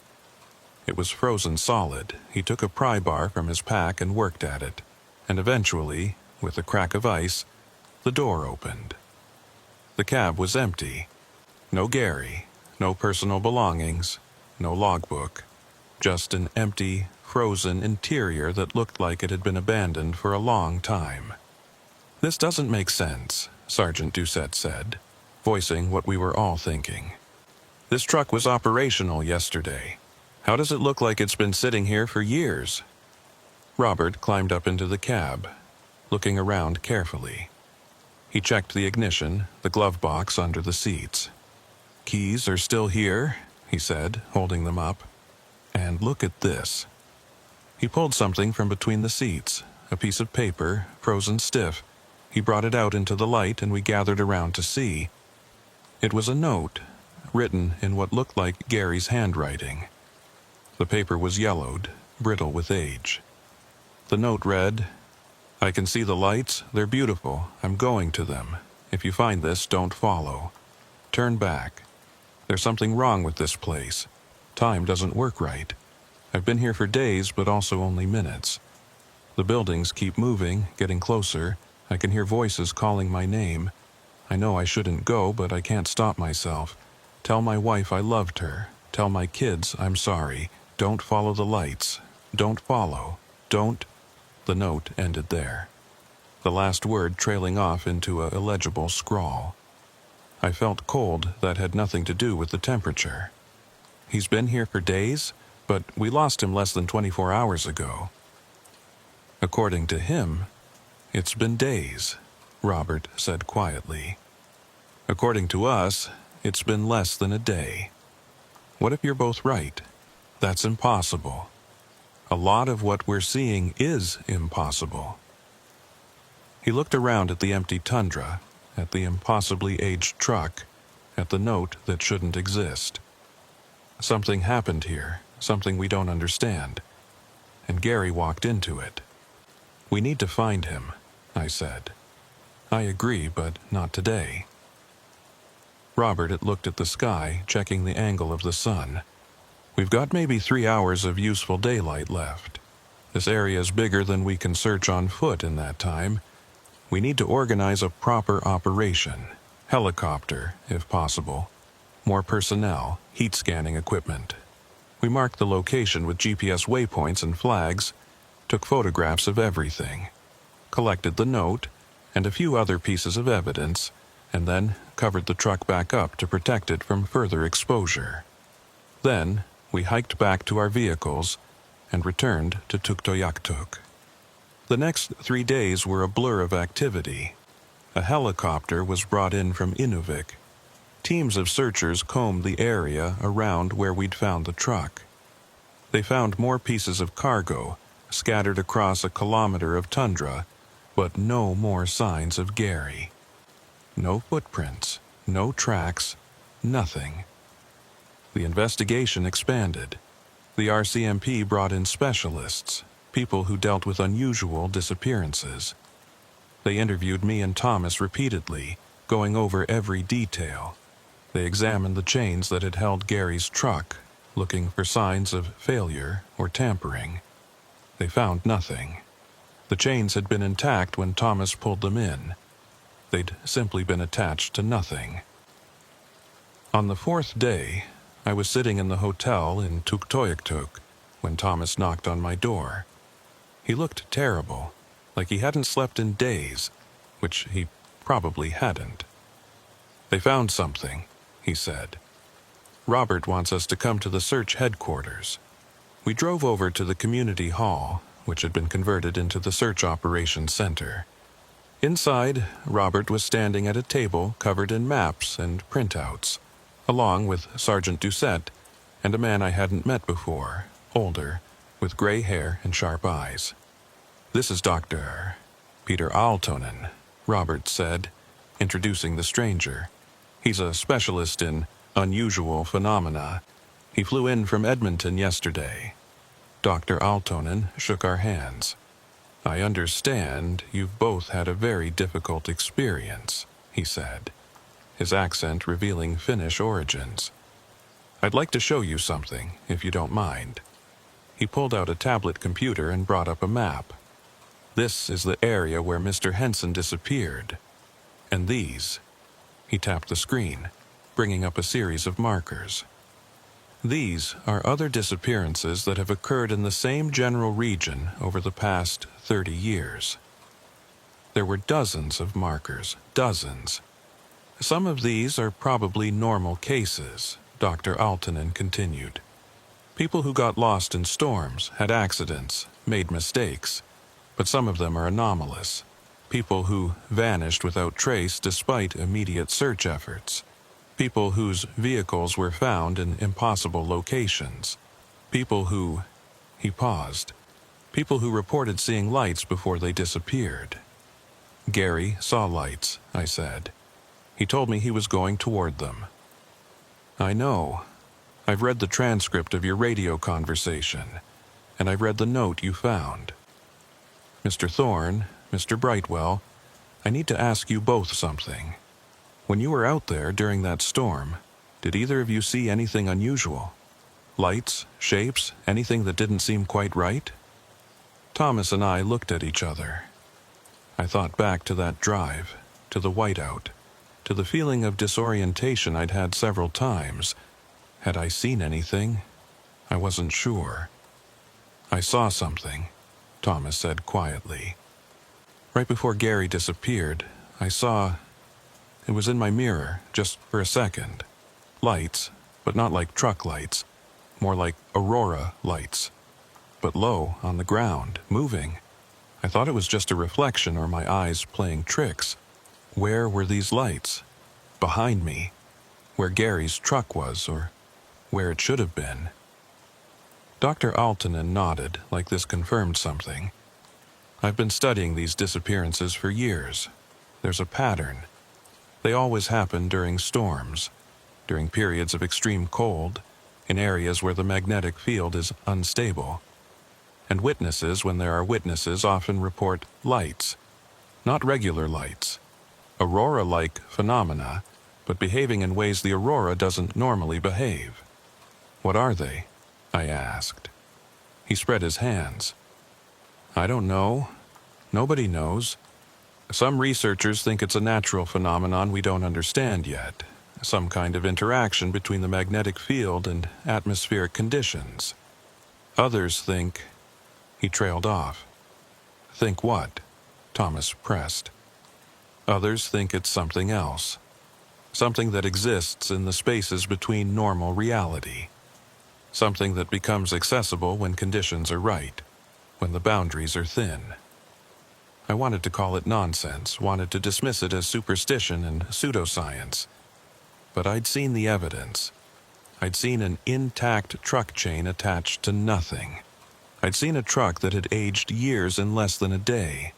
I'd read a note from a man who said he'd been lost for days, even though we'd only lost contact with him hours before. "Can we get him back?" I asked. "If he's wherever he is, can we reach him?" Dr. Altonen's expression was sympathetic but not hopeful. In 30 years of documented cases, no one who's walked toward those lights has ever come back. "I'm sorry." We sat in silence for a long moment. Then Robert spoke up. "The search is being suspended. We've covered every square kilometer within a 10-kilometer radius. We found no trace beyond what we discovered on the first day. The RCMP is classifying this as a disappearance pending further investigation." "That's it?" Thomas said, his voice rising. "We just give up?" "We're not giving up," Sergeant Doucette said firmly. "The case stays open. If any new evidence emerges, if anyone reports seeing Mr. Henson, we respond immediately. But we can't keep 20 people out in the field indefinitely when we have no leads." I understood the logic, but it felt wrong. Felt like we were abandoning Gary. But what else could we do? We couldn't search forever. We couldn't check every square meter of the Arctic tundra. "I want to see where his truck was found one more time," I said. "Before I leave. Just me. Just to say goodbye, I guess." Robert looked at Sergeant Doucette, who nodded. "I'll drive you out there tomorrow morning," Robert said. "Conditions are good. Should be safe." The next morning, Robert and I drove out to the site. The sun was up, such as it was, and the visibility was perfect. We parked near the flags marking the location and walked to where Gary's truck had been found, though it had been moved to Tuktoyaktuk for forensic examination. I stood there on the empty tundra, looking north toward where Gary had said the buildings were. I couldn't see anything, just endless white rolling gently to the horizon. "You think he's still out there?" I asked Robert. "I don't know," he said honestly. "I've seen a lot of strange things in this territory. I believe there are places where the normal rules don't apply, where reality is thinner. My grandfather used to tell stories about them, called them threshold places. Said you had to be careful around them, respect them, or they'd take you. Do you believe that?" He looked at me. "I believe that we don't understand everything about this world, and I believe that sometimes people step through doors they can't come back from." We stood there for a while longer, and then I heard it. Faint, almost inaudible, but there. A voice on the wind. Northbound. I looked at Robert. "Did you hear that?" He nodded slowly. "I heard something, but it could just be the wind." "No," I said. "That was a voice. That was the word I kept hearing on the radio during the drive. Northbound." Robert's hand moved to his radio. "We should go. Wait." I pulled out my own CB radio, one of the handheld units I'd brought from my truck. I keyed it, broadcasting on the frequency we'd been using during the convoy. Gary, if you can hear me, respond. This is Marcus. We're still looking for you." Static, wind, nothing. Then, so faint I almost missed it. "Can't come back, too far. They won't let me." My blood went cold. Gary, where are you?" "North, always north, following the lights. Beautiful lights. Can't stop." Don't follow." "Gary, we can help you. Tell us exactly where you are." "I don't know. Everywhere, nowhere. Time is wrong here. I've been walking for years, or maybe minutes." There are others, other drivers. They're all walking north, toward the lights. We can never reach them. We just keep walking. Gary. The signal cut out.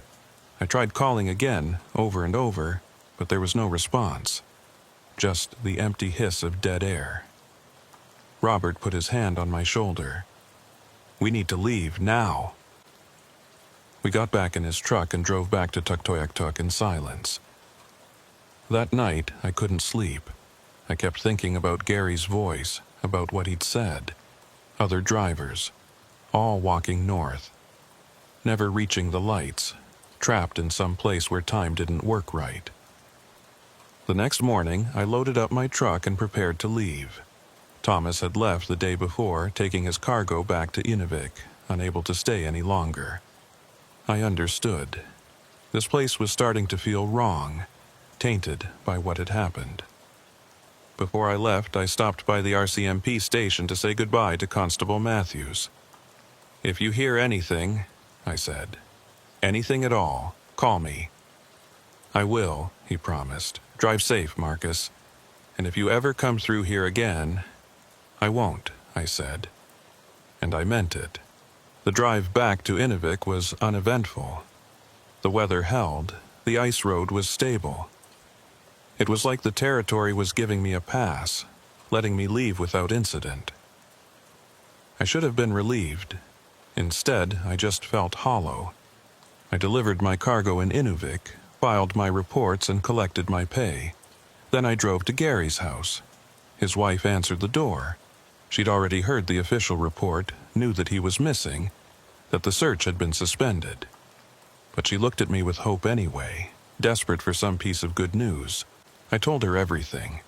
About the convoy, about the storm, about how he disappeared while chained to another truck, about the note we'd found, about the final radio message. I left nothing out. When I finished, she was crying. Not the loud, dramatic crying of television, but quiet tears that rolled down her face unchecked. "Do you think he suffered?" she asked. "No," I lied. "I think whatever happened was fast. I don't think he had time to be afraid." She nodded, wanting to believe it. "Thank you for coming. Thank you for telling me. The official reports, they don't tell you anything real.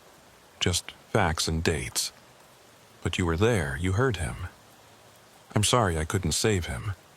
You tried. That's more than most people would have done." I left her house and got back in my truck.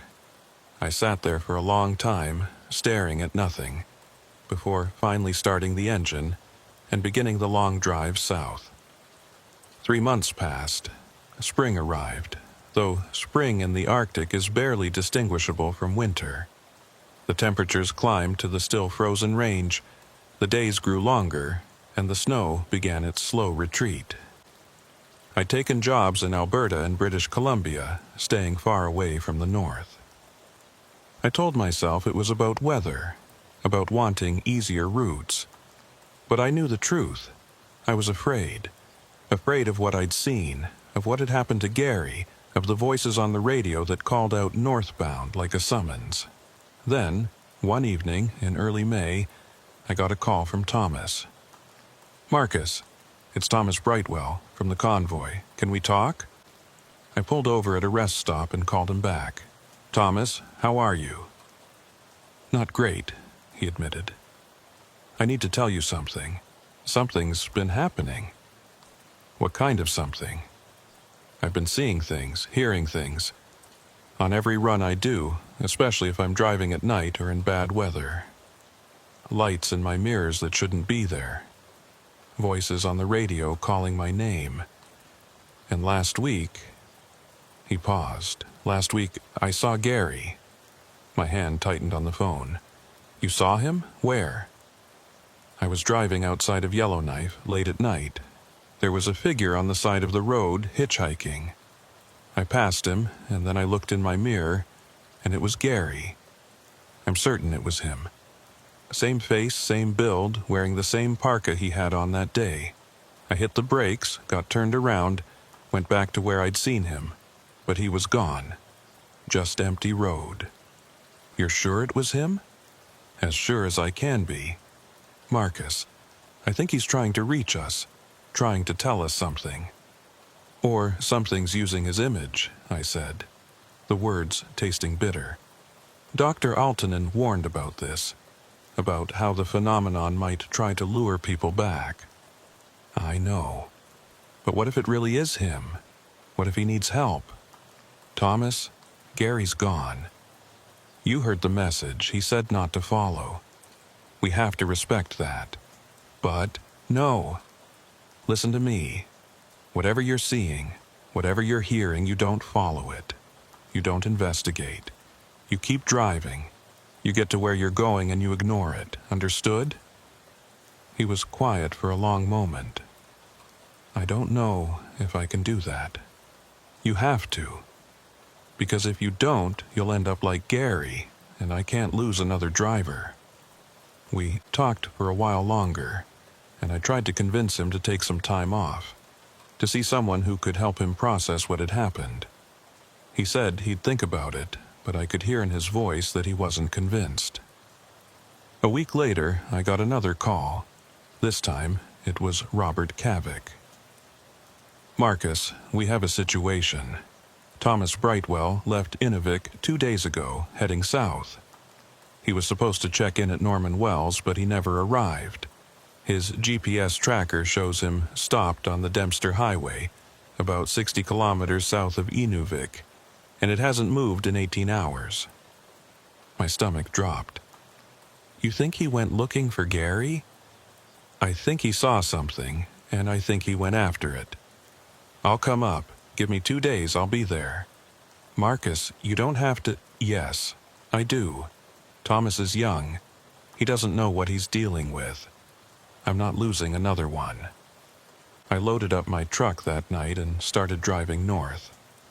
The trip felt surreal, like I was rewinding time, going back to a place I'd sworn I'd never return to. But I couldn't leave Thomas out there, not after what had happened to Gary. I reached Inuvik 36 hours later, having pushed through with minimal stops. Robert met me at the staging area, along with Sergeant Doucette and 2 other RCMP officers. We've got his exact location from the GPS, Robert said, showing me a map. He stopped here, just off the highway. Aerial surveillance shows his truck is intact, no signs of accident or mechanical failure, but there's no movement. No heat signature from the cab. How long since he activated his emergency beacon? He didn't. That's part of what's concerning. If he was in trouble, he should have hit the beacon, but he didn't. We drove out to the location, a convoy of 4 vehicles. The weather was good, clear, and relatively warm for May, maybe -5 Celsius. We should have been able to spot his truck from kilometers away.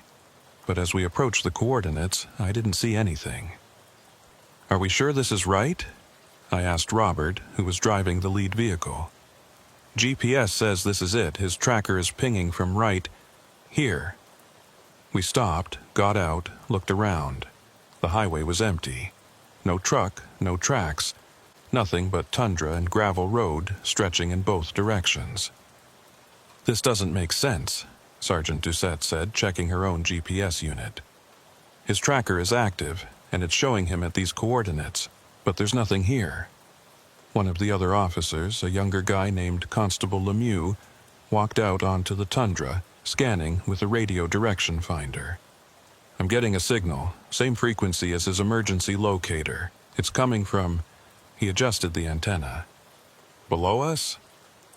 Robert knelt down and examined the ground. The permafrost is melting unevenly here. See these depressions? These could be thermokarst features, places where ice wedges have melted and created voids. You think his truck broke through? I think it's possible. But it would take extraordinary conditions. The permafrost here should be stable this time of year. We spread out, searching. And about 20 meters from the road, Constable Lemieux called out, "Found something!" We hurried over. He was standing next to a depression in the ground, maybe 3 meters across. And at the bottom of that depression, barely visible under a layer of dirt and melted vegetation, was metal, chrome, a mirror, Thomas's truck. It was sinking into the ground. How? I asked, staring at it. How is this happening? Robert shook his head. I don't know. This shouldn't be possible. The ground here is stable. There's no reason for thermokarst to form this quickly, and even if it did, a truck of that size should rest on the frozen layer below, not sink through. It's like it's being pulled down, Sergeant Doucette observed, like something underneath is drawing it in. We tried to approach closer, but the ground around the depression was unstable, threatening to give way. Robert called for specialized equipment, ground-penetrating radar, structural engineers. Within a few hours, a team arrived and set up. The radar results were impossible. According to the scans, Thomas's truck was approximately 15 meters below the surface, suspended in a void that shouldn't exist. The permafrost layers showed on the scan, solid and intact, but there was a vertical shaft through them, perfectly straight, leading down to where the truck was. It's like a tunnel, the engineer said, studying the readouts. But there's no physical evidence of a tunnel. The permafrost on either side is intact. The truck is just there, in a space that doesn't exist. They tried drilling down to it, but the drill kept hitting the permafrost layers, solid and impenetrable. They tried excavating from the side, but the ground was frozen solid. Every attempt to reach the truck failed, and inside the truck, according to the heat scanners, there was a human heat signature. Faint but present, Thomas was in there, 15 meters underground, in a space that couldn't exist, and we couldn't reach him. We need to try something different, I said. Something nobody's thought of yet. Like what? Sergeant Doucette asked. I didn't have an answer, but Dr. Altonen did. He arrived that evening, having flown in from Edmonton when he heard about the situation. He examined all the data, studied the scans, and then asked to speak with me privately. We walked away from the rest of the group out onto the tundra where we couldn't be overheard. Marcus, I need to ask you something, he said. When you were on that convoy, when Gary disappeared, you said you heard voices on the radio. The word northbound. Did you hear anything else? Any other messages? I thought back. Gary said he heard voices calling his name. Thomas said he saw lights in his mirrors. And just before Gary disappeared, Thomas mentioned seeing something like aurora lights low to the ground. Dr. Altonen nodded.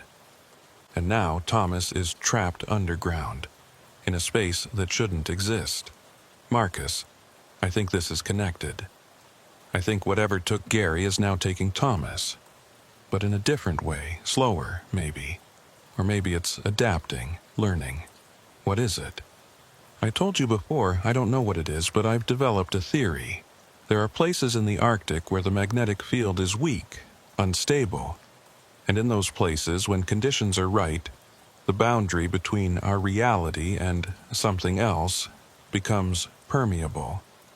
People can slip through, or things can slip through to us.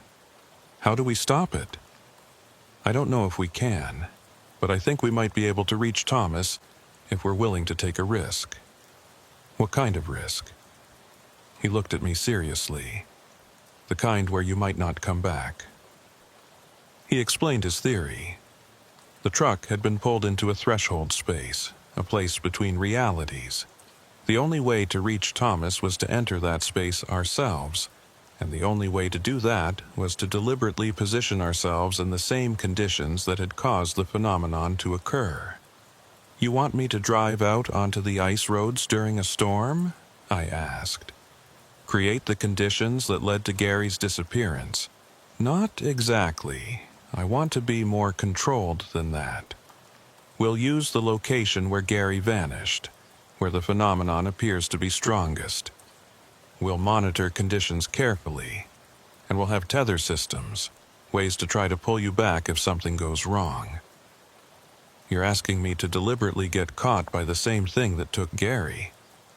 I'm asking you to try to reach a place where we can contact Thomas, where maybe we can guide him back. If we do nothing, that truck is going to continue sinking, and Thomas is going to die down there. I thought about it for a long time.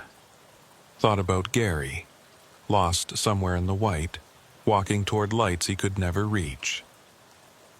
Thought about Thomas, trapped underground in an impossible space. Thought about my 23 years of driving these roads, all the times I'd been lucky, all the close calls I'd survived. "I'll do it," I said. The next 2 days were spent in preparation. Robert assembled a team, including several of his most experienced rescue personnel. Altonen brought in monitoring equipment, sensors to measure magnetic field fluctuations, atmospheric conditions, anything that might help us understand what was happening. We returned to the site where Gary had disappeared. The tundra was as empty as ever, no sign of the buried truck or the scattered cargo. But according to Dr. Altonen's instruments, the magnetic field here was highly unstable, fluctuating in ways that shouldn't be possible. They set up a base camp, including a large heated tent, communication equipment, and emergency supplies.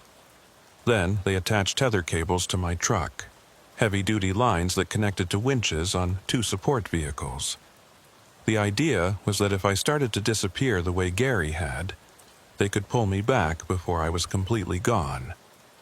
The weather forecast called for a storm to move through that evening, conditions similar to what we'd experienced during the convoy. It was now or never. At 1800 hours, the wind began to pick up. At 1830, snow started falling. By 1900, we were in near whiteout conditions, the exact scenario we'd been waiting for. "Marcus, you ready?" Robert asked over the radio. I looked at the controls of my truck, at the swirling snow outside, at the tether cables attached to my rear bumper. As ready as I'll ever be. "Remember the plan. You drive north slowly. We'll monitor your GPS position. If you start to phase out, if your signal begins to degrade, we pull you back, and if you see anything at all, you report it immediately." "Understood." I put the truck in gear and started forward, creeping along at maybe 5 kilometers per hour. The snow was thick, visibility was terrible, but I could see the glow of the support vehicle's lights behind me, reassuring me that I was still connected to the real world. I drove for maybe 3 minutes, covering less than 300 meters. The tethers were still tight, the GPS was still tracking, everything was normal. Then the radio crackled. "Northbound." My heart jumped. "I'm hearing it, the voice, same as before." "Copy that," Dr. Altonen responded. "Continue forward. We're monitoring all parameters." I kept driving. The voice came again, clearer this time. "Northbound, turn here. Turn where?" There was nothing but white. But then I saw them. Lights. Not the support vehicle lights behind me, but new lights ahead. Faint, greenish, pulsing like the aurora, but at ground level. "I see lights," I reported.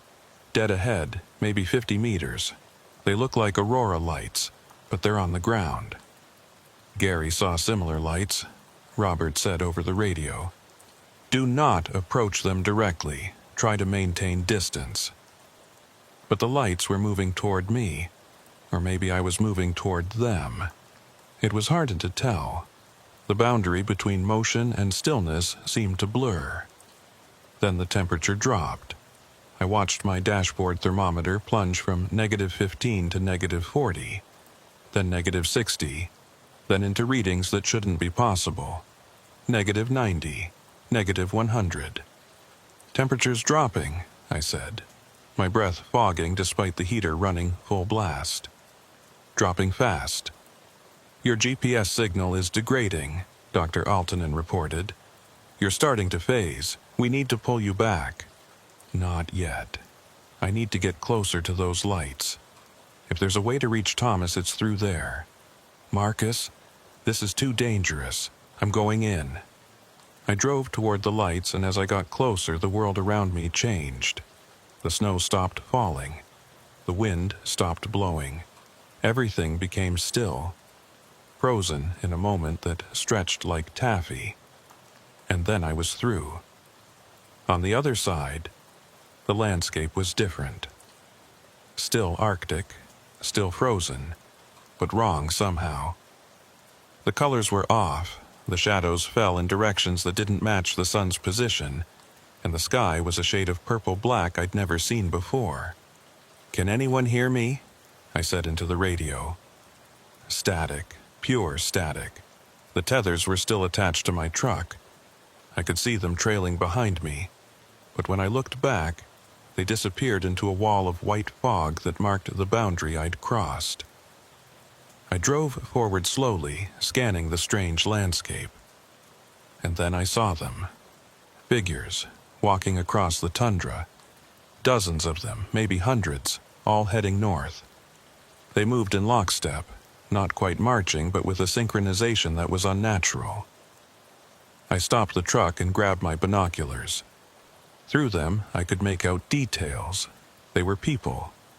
Men and women, wearing various clothing from different eras. Some wore modern cold-weather gear. Others wore older styles parkas from the 50s and 60s. A few were in even older clothing, furs and traditional garments. Drivers, lost drivers like Dr. Altonen had theorized. All of them walking north toward something I couldn't see. I scanned across the line of walking figures, and then I saw him, Gary. Still wearing his parka, still moving north, his face blank and expressionless. I grabbed the CB mic. Gary Henson, can you hear me?" He didn't react, just kept walking. I climbed out of the truck, the cold hitting me like a wall, and ran toward him. "Gary, it's Marcus. Stop." I got within 10 meters of him, close enough to see his face clearly. His eyes were open but unfocused, staring at something in the distance. His lips were moving, and I could hear him whispering, "North, always north. The lights. Beautiful lights. Gary, you need to stop. You need to come back with me." He didn't acknowledge my presence, just kept walking. I reached out to grab his arm, but my hand passed through him like he was made of smoke. He wasn't fully here. None of them were. They were caught between worlds, trapped in this place, walking forever toward something they would never reach. I heard an engine. Turning, I saw another truck approaching, also from the direction of the boundary. It pulled up next to mine, and the door opened. Thomas climbed out. "Marcus, what are you doing here? I came to get you. Your truck sank into the ground. You've been trapped. We need to get you out." He looked confused. "I haven't been trapped. I've been driving. I've been following them." He pointed at the walking figures. "They know where they're going. They're heading towards something important." "Thomas, no. They're lost. They've been lost for decades, some of them. We need to leave now." "But Gary's there. Don't you see him? We can catch up to him. We can bring him back." I grabbed Thomas's shoulders, forcing him to look at me. "He's gone, Thomas. He's not really here. None of them are. They're just echoes, trapped in this place. If you stay, you'll become like them." "How do you know? Maybe they know something we don't. Maybe they found something."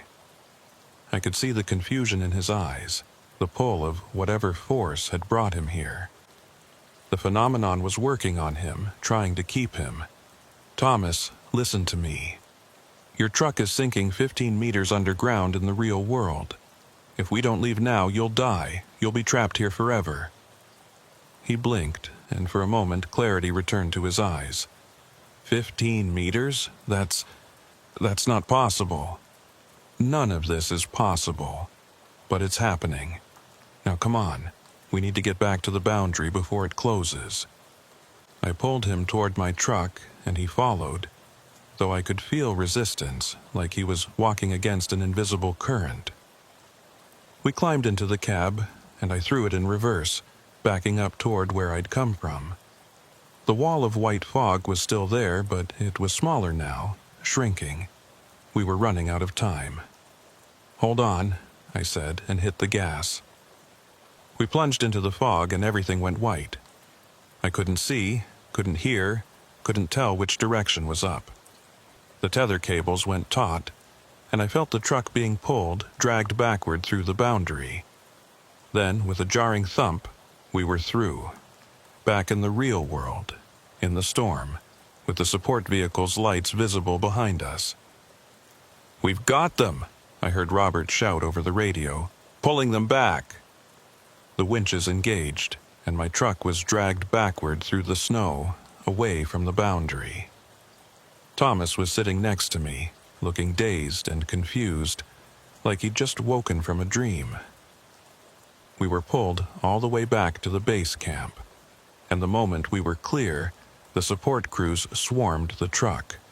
They opened my door, checked us over, confirmed we were both alive and intact. Thomas was taken to the heated tent, wrapped in blankets, given hot fluids. I sat in my truck for a while longer, staring at the storm, at the place where I'd crossed through. The lights were gone now. The boundary had closed. Whatever window had opened was shut again. Dr. Aaltonen climbed into my cab, carrying monitoring equipment. "You were gone for 8 minutes," he said. "But according to your GPS log, you drove for 43 kilometers. That's impossible at the speed you were moving." "Everything about this is impossible," I said. "But I saw them. Dr. Aaltonen, there are hundreds of people there, trapped, walking forever. Did you see Gary?" "I saw him, but he wasn't really there. None of them were. They're like ghosts, or echoes, caught in that place, repeating the same journey over and over." Dr. Aaltonen was quiet for a long moment. Then, "Thank you for bringing Thomas back. Not many people would have made that choice, knowing the risks." "We don't leave people behind," I said. "That's the code." We returned to Inuvik that night. Thomas was hospitalized for observation, though physically he was fine. Mentally, he was struggling, trying to process what had happened, what he'd seen. His truck was never recovered. The ground eventually sealed over it, the permafrost reforming, hiding it 15 meters down where it would probably remain forever. The RCMP closed the investigation into Gary's disappearance, classifying it as a death due to unknown causes in extreme weather. His wife received the official notification, along with his personal effects that had been recovered from the truck. I attended the memorial service 2 weeks later, standing in the back, listening to people talk about a man I'd briefly known, a good man who'd been taken by something we couldn't explain. Thomas recovered, physically at least, but he never drove in the north again. He moved south, took jobs in the lower provinces, and as far as I know, he never talked about what happened except in the briefest terms. As for me, I kept driving, took contracts in the Arctic, ran the ice roads when they opened, delivered cargo to the most remote communities in Canada. People asked me why, after what happened, I kept going back. I told them it was because I knew the roads, knew the risks. But that wasn't the whole truth. The truth was that I'd seen something out there. Something that took people, that trapped them in a place between worlds. And I felt like I had a responsibility to watch for it, to warn other drivers, to be ready if it ever opened again. Because Gary was still out there, somewhere, walking north toward lights he would never reach. And maybe, someday, I'd find a way to bring him home. 2 years passed. 2 years of normal runs, of careful driving, of watching for signs that never came. The phenomenon, whatever it was, seemed to have closed. No new disappearances were reported. No more drivers vanished from ice roads during storms. It was like the door had shut, and whatever was on the other side had lost interest in our world. But I never forgot. Every time I drove through that region, I watched the horizon, checked my instruments, listened to the radio static for voices that shouldn't be there. It was late February, almost exactly 2 years after the convoy, when I got a call from Robert Kavik. "Marcus, I need you to come to Inuvik. Something's happened." "What kind of something?" "I can't explain over the phone, but it involves Gary. You need to see this." I drove up the next day, making the trip in record time despite the winter conditions. Robert met me at the RCMP station and his face was grave. 3 days ago, a hunter found something on the tundra, about 10 kilometers from where we lost Gary. He called it in, and we went to investigate. What was it? Robert pulled out his phone and showed me a photograph. It took me a moment to understand what I was looking at. A figure, standing upright in the snow, perfectly preserved by the extreme cold. A man wearing a parka. Gary. "He's frozen," Robert said. "Has been for a while, probably since shortly after he disappeared. But here's what's strange. The hunter said he found him like this, standing upright, eyes open, facing north. Not collapsed, not lying down, just standing there. How is that possible? It's not. Nobody freezes to death standing up. You lose consciousness first, you fall, you curl up trying to preserve heat. But Gary was standing, and when we examined the scene, we found footprints leading up to where he was standing. Footprints that matched his boots. They came from the south, from the direction of where his truck was found, and they led directly to where he was standing. Then they stopped. He walked there? According to the physical evidence, yes. He walked approximately 40 kilometers across open tundra in a blizzard, in temperatures below -60, and then he stopped and stood there until he froze. That should have taken days, but we only lost contact with him for a few hours. "The time dilation," I said. "Like what Dr. Aaltonen theorized. He experienced days or weeks while we only experienced hours. That's our working theory, but there's more." Robert showed me another photograph. This one was a close-up of Gary's face.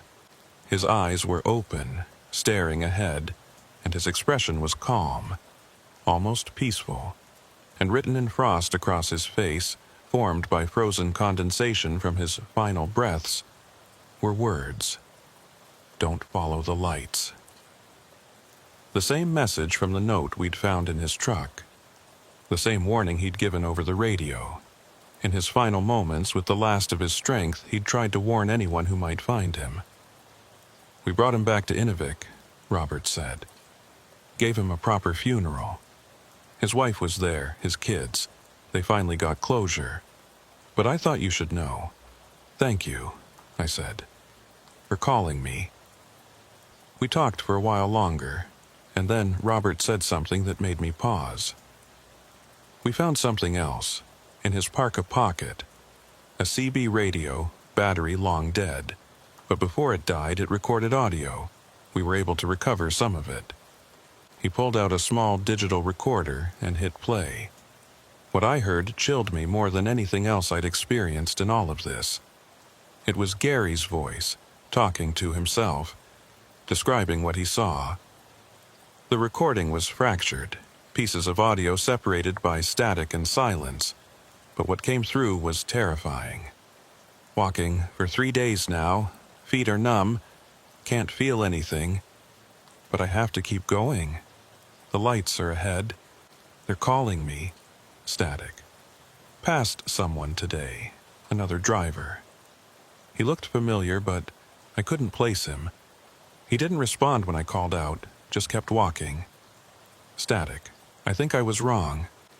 The lights aren't getting closer. We're walking in circles. I can see our footprints. We've passed this spot before, days ago, but they're still ahead of us." Static. Realized something. We're not in the real world anymore. Or we are, but it's different. Time moves differently here. I've been walking for weeks, but my watch says it's only been 6 hours. How is that possible? Static. Others are starting to realize too. Some of them are stopping, trying to turn back, but they can't find the way. The boundary is gone. We're trapped here. Static. If anyone finds this, don't follow the lights. They're beautiful, but they're a lie. There's nothing at the end, just more walking. Forever and ever. We're caught in a loop. Some of these people have been walking for decades. Static.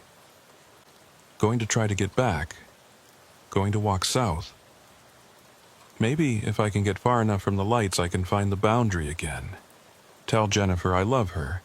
Tell the kids I'm sorry. The recording ended there. Robert turned off the device. He tried to get back, I said. He recognized what was happening and tried to escape. And maybe he did, in a way. He made it back to our world. But the cold got him before he could reach safety. Or maybe the phenomenon let him go, I suggested. Maybe it was done with him. Or maybe he found the boundary and stepped through, but the price was that he couldn't survive the transition. Robert nodded. We'll never know for sure. But at least his family has closure. At least they know what happened to him. I stayed in Inuvik for Gary's funeral. It was a small service, attended by family, friends, and a few fellow drivers who'd known him over the years. Thomas flew up from British Columbia, looking older than his years, the experience having aged him in ways that weren't physical. After the service, Thomas and I stood outside in the cold, watching the sunset. Or rather, watching the sky grow darker, since this time of year the sun barely made it above the horizon before sinking again. "Do you still hear it?" Thomas asked. The voice on the radio. "Sometimes," I admitted. "Mostly when I'm driving alone, late at night, in bad conditions. Just that one word, northbound. But I don't respond anymore, I just keep driving." "I dream about it," Thomas said. "About that place, about the people walking. Sometimes in the dreams, I'm walking with them and I can't stop. I just keep going north, toward lights I can never reach." "Those are just dreams." "Are they? After what we saw, how do we know what's real and what's not?" I didn't have an answer for that. We stood in silence for a while longer. Then Thomas headed back to his hotel, and I to mine. That night, I couldn't sleep. I kept thinking about Gary's message, about the warning he'd tried to give. Don't follow the lights. Sound advice, but also a tragedy, because Gary had followed them. And it had cost him everything. At 0300, I gave up on sleep and went to my truck. Climbed inside, started the engine, let it warm up. The radio was on, tuned to the convoy frequency from habit. Static hissed through the speaker. Then, cutting through the white noise, northbound. I stared at the radio. It had been months since I'd heard that voice. I grabbed the mic. "This is Unit 47. Identify yourself." Static, then, "Marcus Thorne, you came for me. You crossed the boundary." It wasn't Gary's voice. It was different, older, rougher. One of the others, maybe. One of the lost drivers I'd seen walking in that place. "Who are you?" I asked. "David Moore. Been walking since 1987. Lost on the ice road in a storm, never made it home. 36 years ago. What do you want?" "To warn you. The boundary is weakening again. The storms are coming. More will be taken. You need to warn them. Tell the drivers. Don't follow the lights. Don't follow the voices. No matter what they promise, no matter how beautiful they seem, there's nothing at the end but walking. Forever." How do I stop it? How do I prevent others from being taken? You can't. It's part of the land now, part of the North. It takes what it wants. All you can do is warn people. Give them a chance to choose differently than we did. David, is there any way to help you? To bring you back? A long pause, then, we're too far gone. Been walking too long. We're part of this place now. But you still have a choice. You can stay away. You can avoid the storms, the ice roads, the places where the boundary is thin. You can be safe. But I won't, I said, because someone needs to watch. Someone needs to warn the others.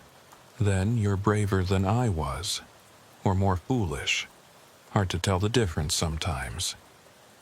The signal faded, dissolved back into static. I tried calling out again, but there was no response. David Moore, whoever he had been, was gone. Back to walking, back to that place between worlds where time moved differently, and the lights always beckoned from just beyond reach. I sat in my truck until dawn, thinking about everything that had happened, about Gary, about Thomas, about all the drivers who'd been lost over the years, about the phenomenon that took them, that trapped them in a loop they couldn't escape. And I made a decision. I would keep driving, keep watching, keep warning anyone who would listen, because someone had to. Someone had to be the voice that said, "Don't follow," even though most people wouldn't listen, even though the lights were beautiful and the voices were compelling. Over the next few months, I spread the word, talked to other drivers at truck stops, shared Gary's story, warned about the dangers of the ice roads during storms. Some people listened. Others thought I was crazy. But I kept trying because I knew the truth. The phenomenon was still out there, still taking people, and it would continue to take people as long as the Arctic existed, as long as there were storms and darkness and places where reality grew thin. But maybe, just maybe, I could save a few, could give them the warning that Gary never got, could help them choose differently. It was late March when I got my last call from Robert Kavik. "Marcus, I thought you'd want to know. We closed the investigation officially. Gary's case is resolved. Thomas has been cleared of any wrongdoing. It's over." "Is it?" I asked. Robert was quiet for a moment. "No, probably not, but officially it is. That's the best we can do." "Thank you, Robert, for everything." "Take care of yourself out there, Marcus, and if you ever see those lights again, I won't follow them, I promised." We said our goodbyes, and I hung up. It was time to move on, time to get back to work. I had a load waiting, a run to make, and the roads were calling. But as I climbed into my truck and started the engine, I made myself a promise. No more convoys, no more driving with others during storms. If I was going to watch for the phenomenon, if I was going to put myself at risk, I would do it alone. I wouldn't take anyone else with me, because I'd lost Gary. I'd almost lost Thomas, and I couldn't bear to lose anyone else. The sun was setting as I pulled out of Inuvik, heading south. The road stretched ahead of me, dark and empty. The radio crackled with static, and somewhere in that static, faint but present, I heard it one more time. Northbound. But this time, I didn't respond. I just kept driving, eyes on the road, hands on the wheel, heading away from the north and whatever secrets it held. Because I'd learned the most important lesson the Arctic could teach. Some lights are meant to be admired from a distance. Some voices should never be answered, and some roads, once you start down them, you can never find your way back. Gary had followed the lights and paid the ultimate price. Thomas had almost joined him. David Moore and hundreds of others were still out there, trapped in that place, walking forever. But I was free. I'd crossed the boundary and returned. I'd seen what waited in that place between worlds, and I'd chosen to leave. And that choice, more than anything else, was what separated me from them. I drove through the night, putting kilometers between myself and the north. The storms stayed behind me, the darkness receded, and slowly, gradually, the temperature climbed. By dawn, I was in warmer territory where the sun actually rose and set properly, where reality felt solid and unambiguous, where the lights in the sky stayed where they belonged. And I kept driving, because that's what truckers do. We deliver our loads, we make our schedules, we keep the world moving, even when the world sometimes shows us things we can't explain. But every winter, when the storms come and the ice roads open, I think about Gary, about Thomas, about all the drivers who've been lost to the north. And I remember the warning: don't follow the lights, don't answer the voices, and never, ever believe that beauty and truth are the same thing. Because in the Arctic, in the darkness, in the storms, beauty is just another way to die, and the lights are always waiting, always calling, always promising something they can never deliver. Northbound. But I won't answer, not anymore.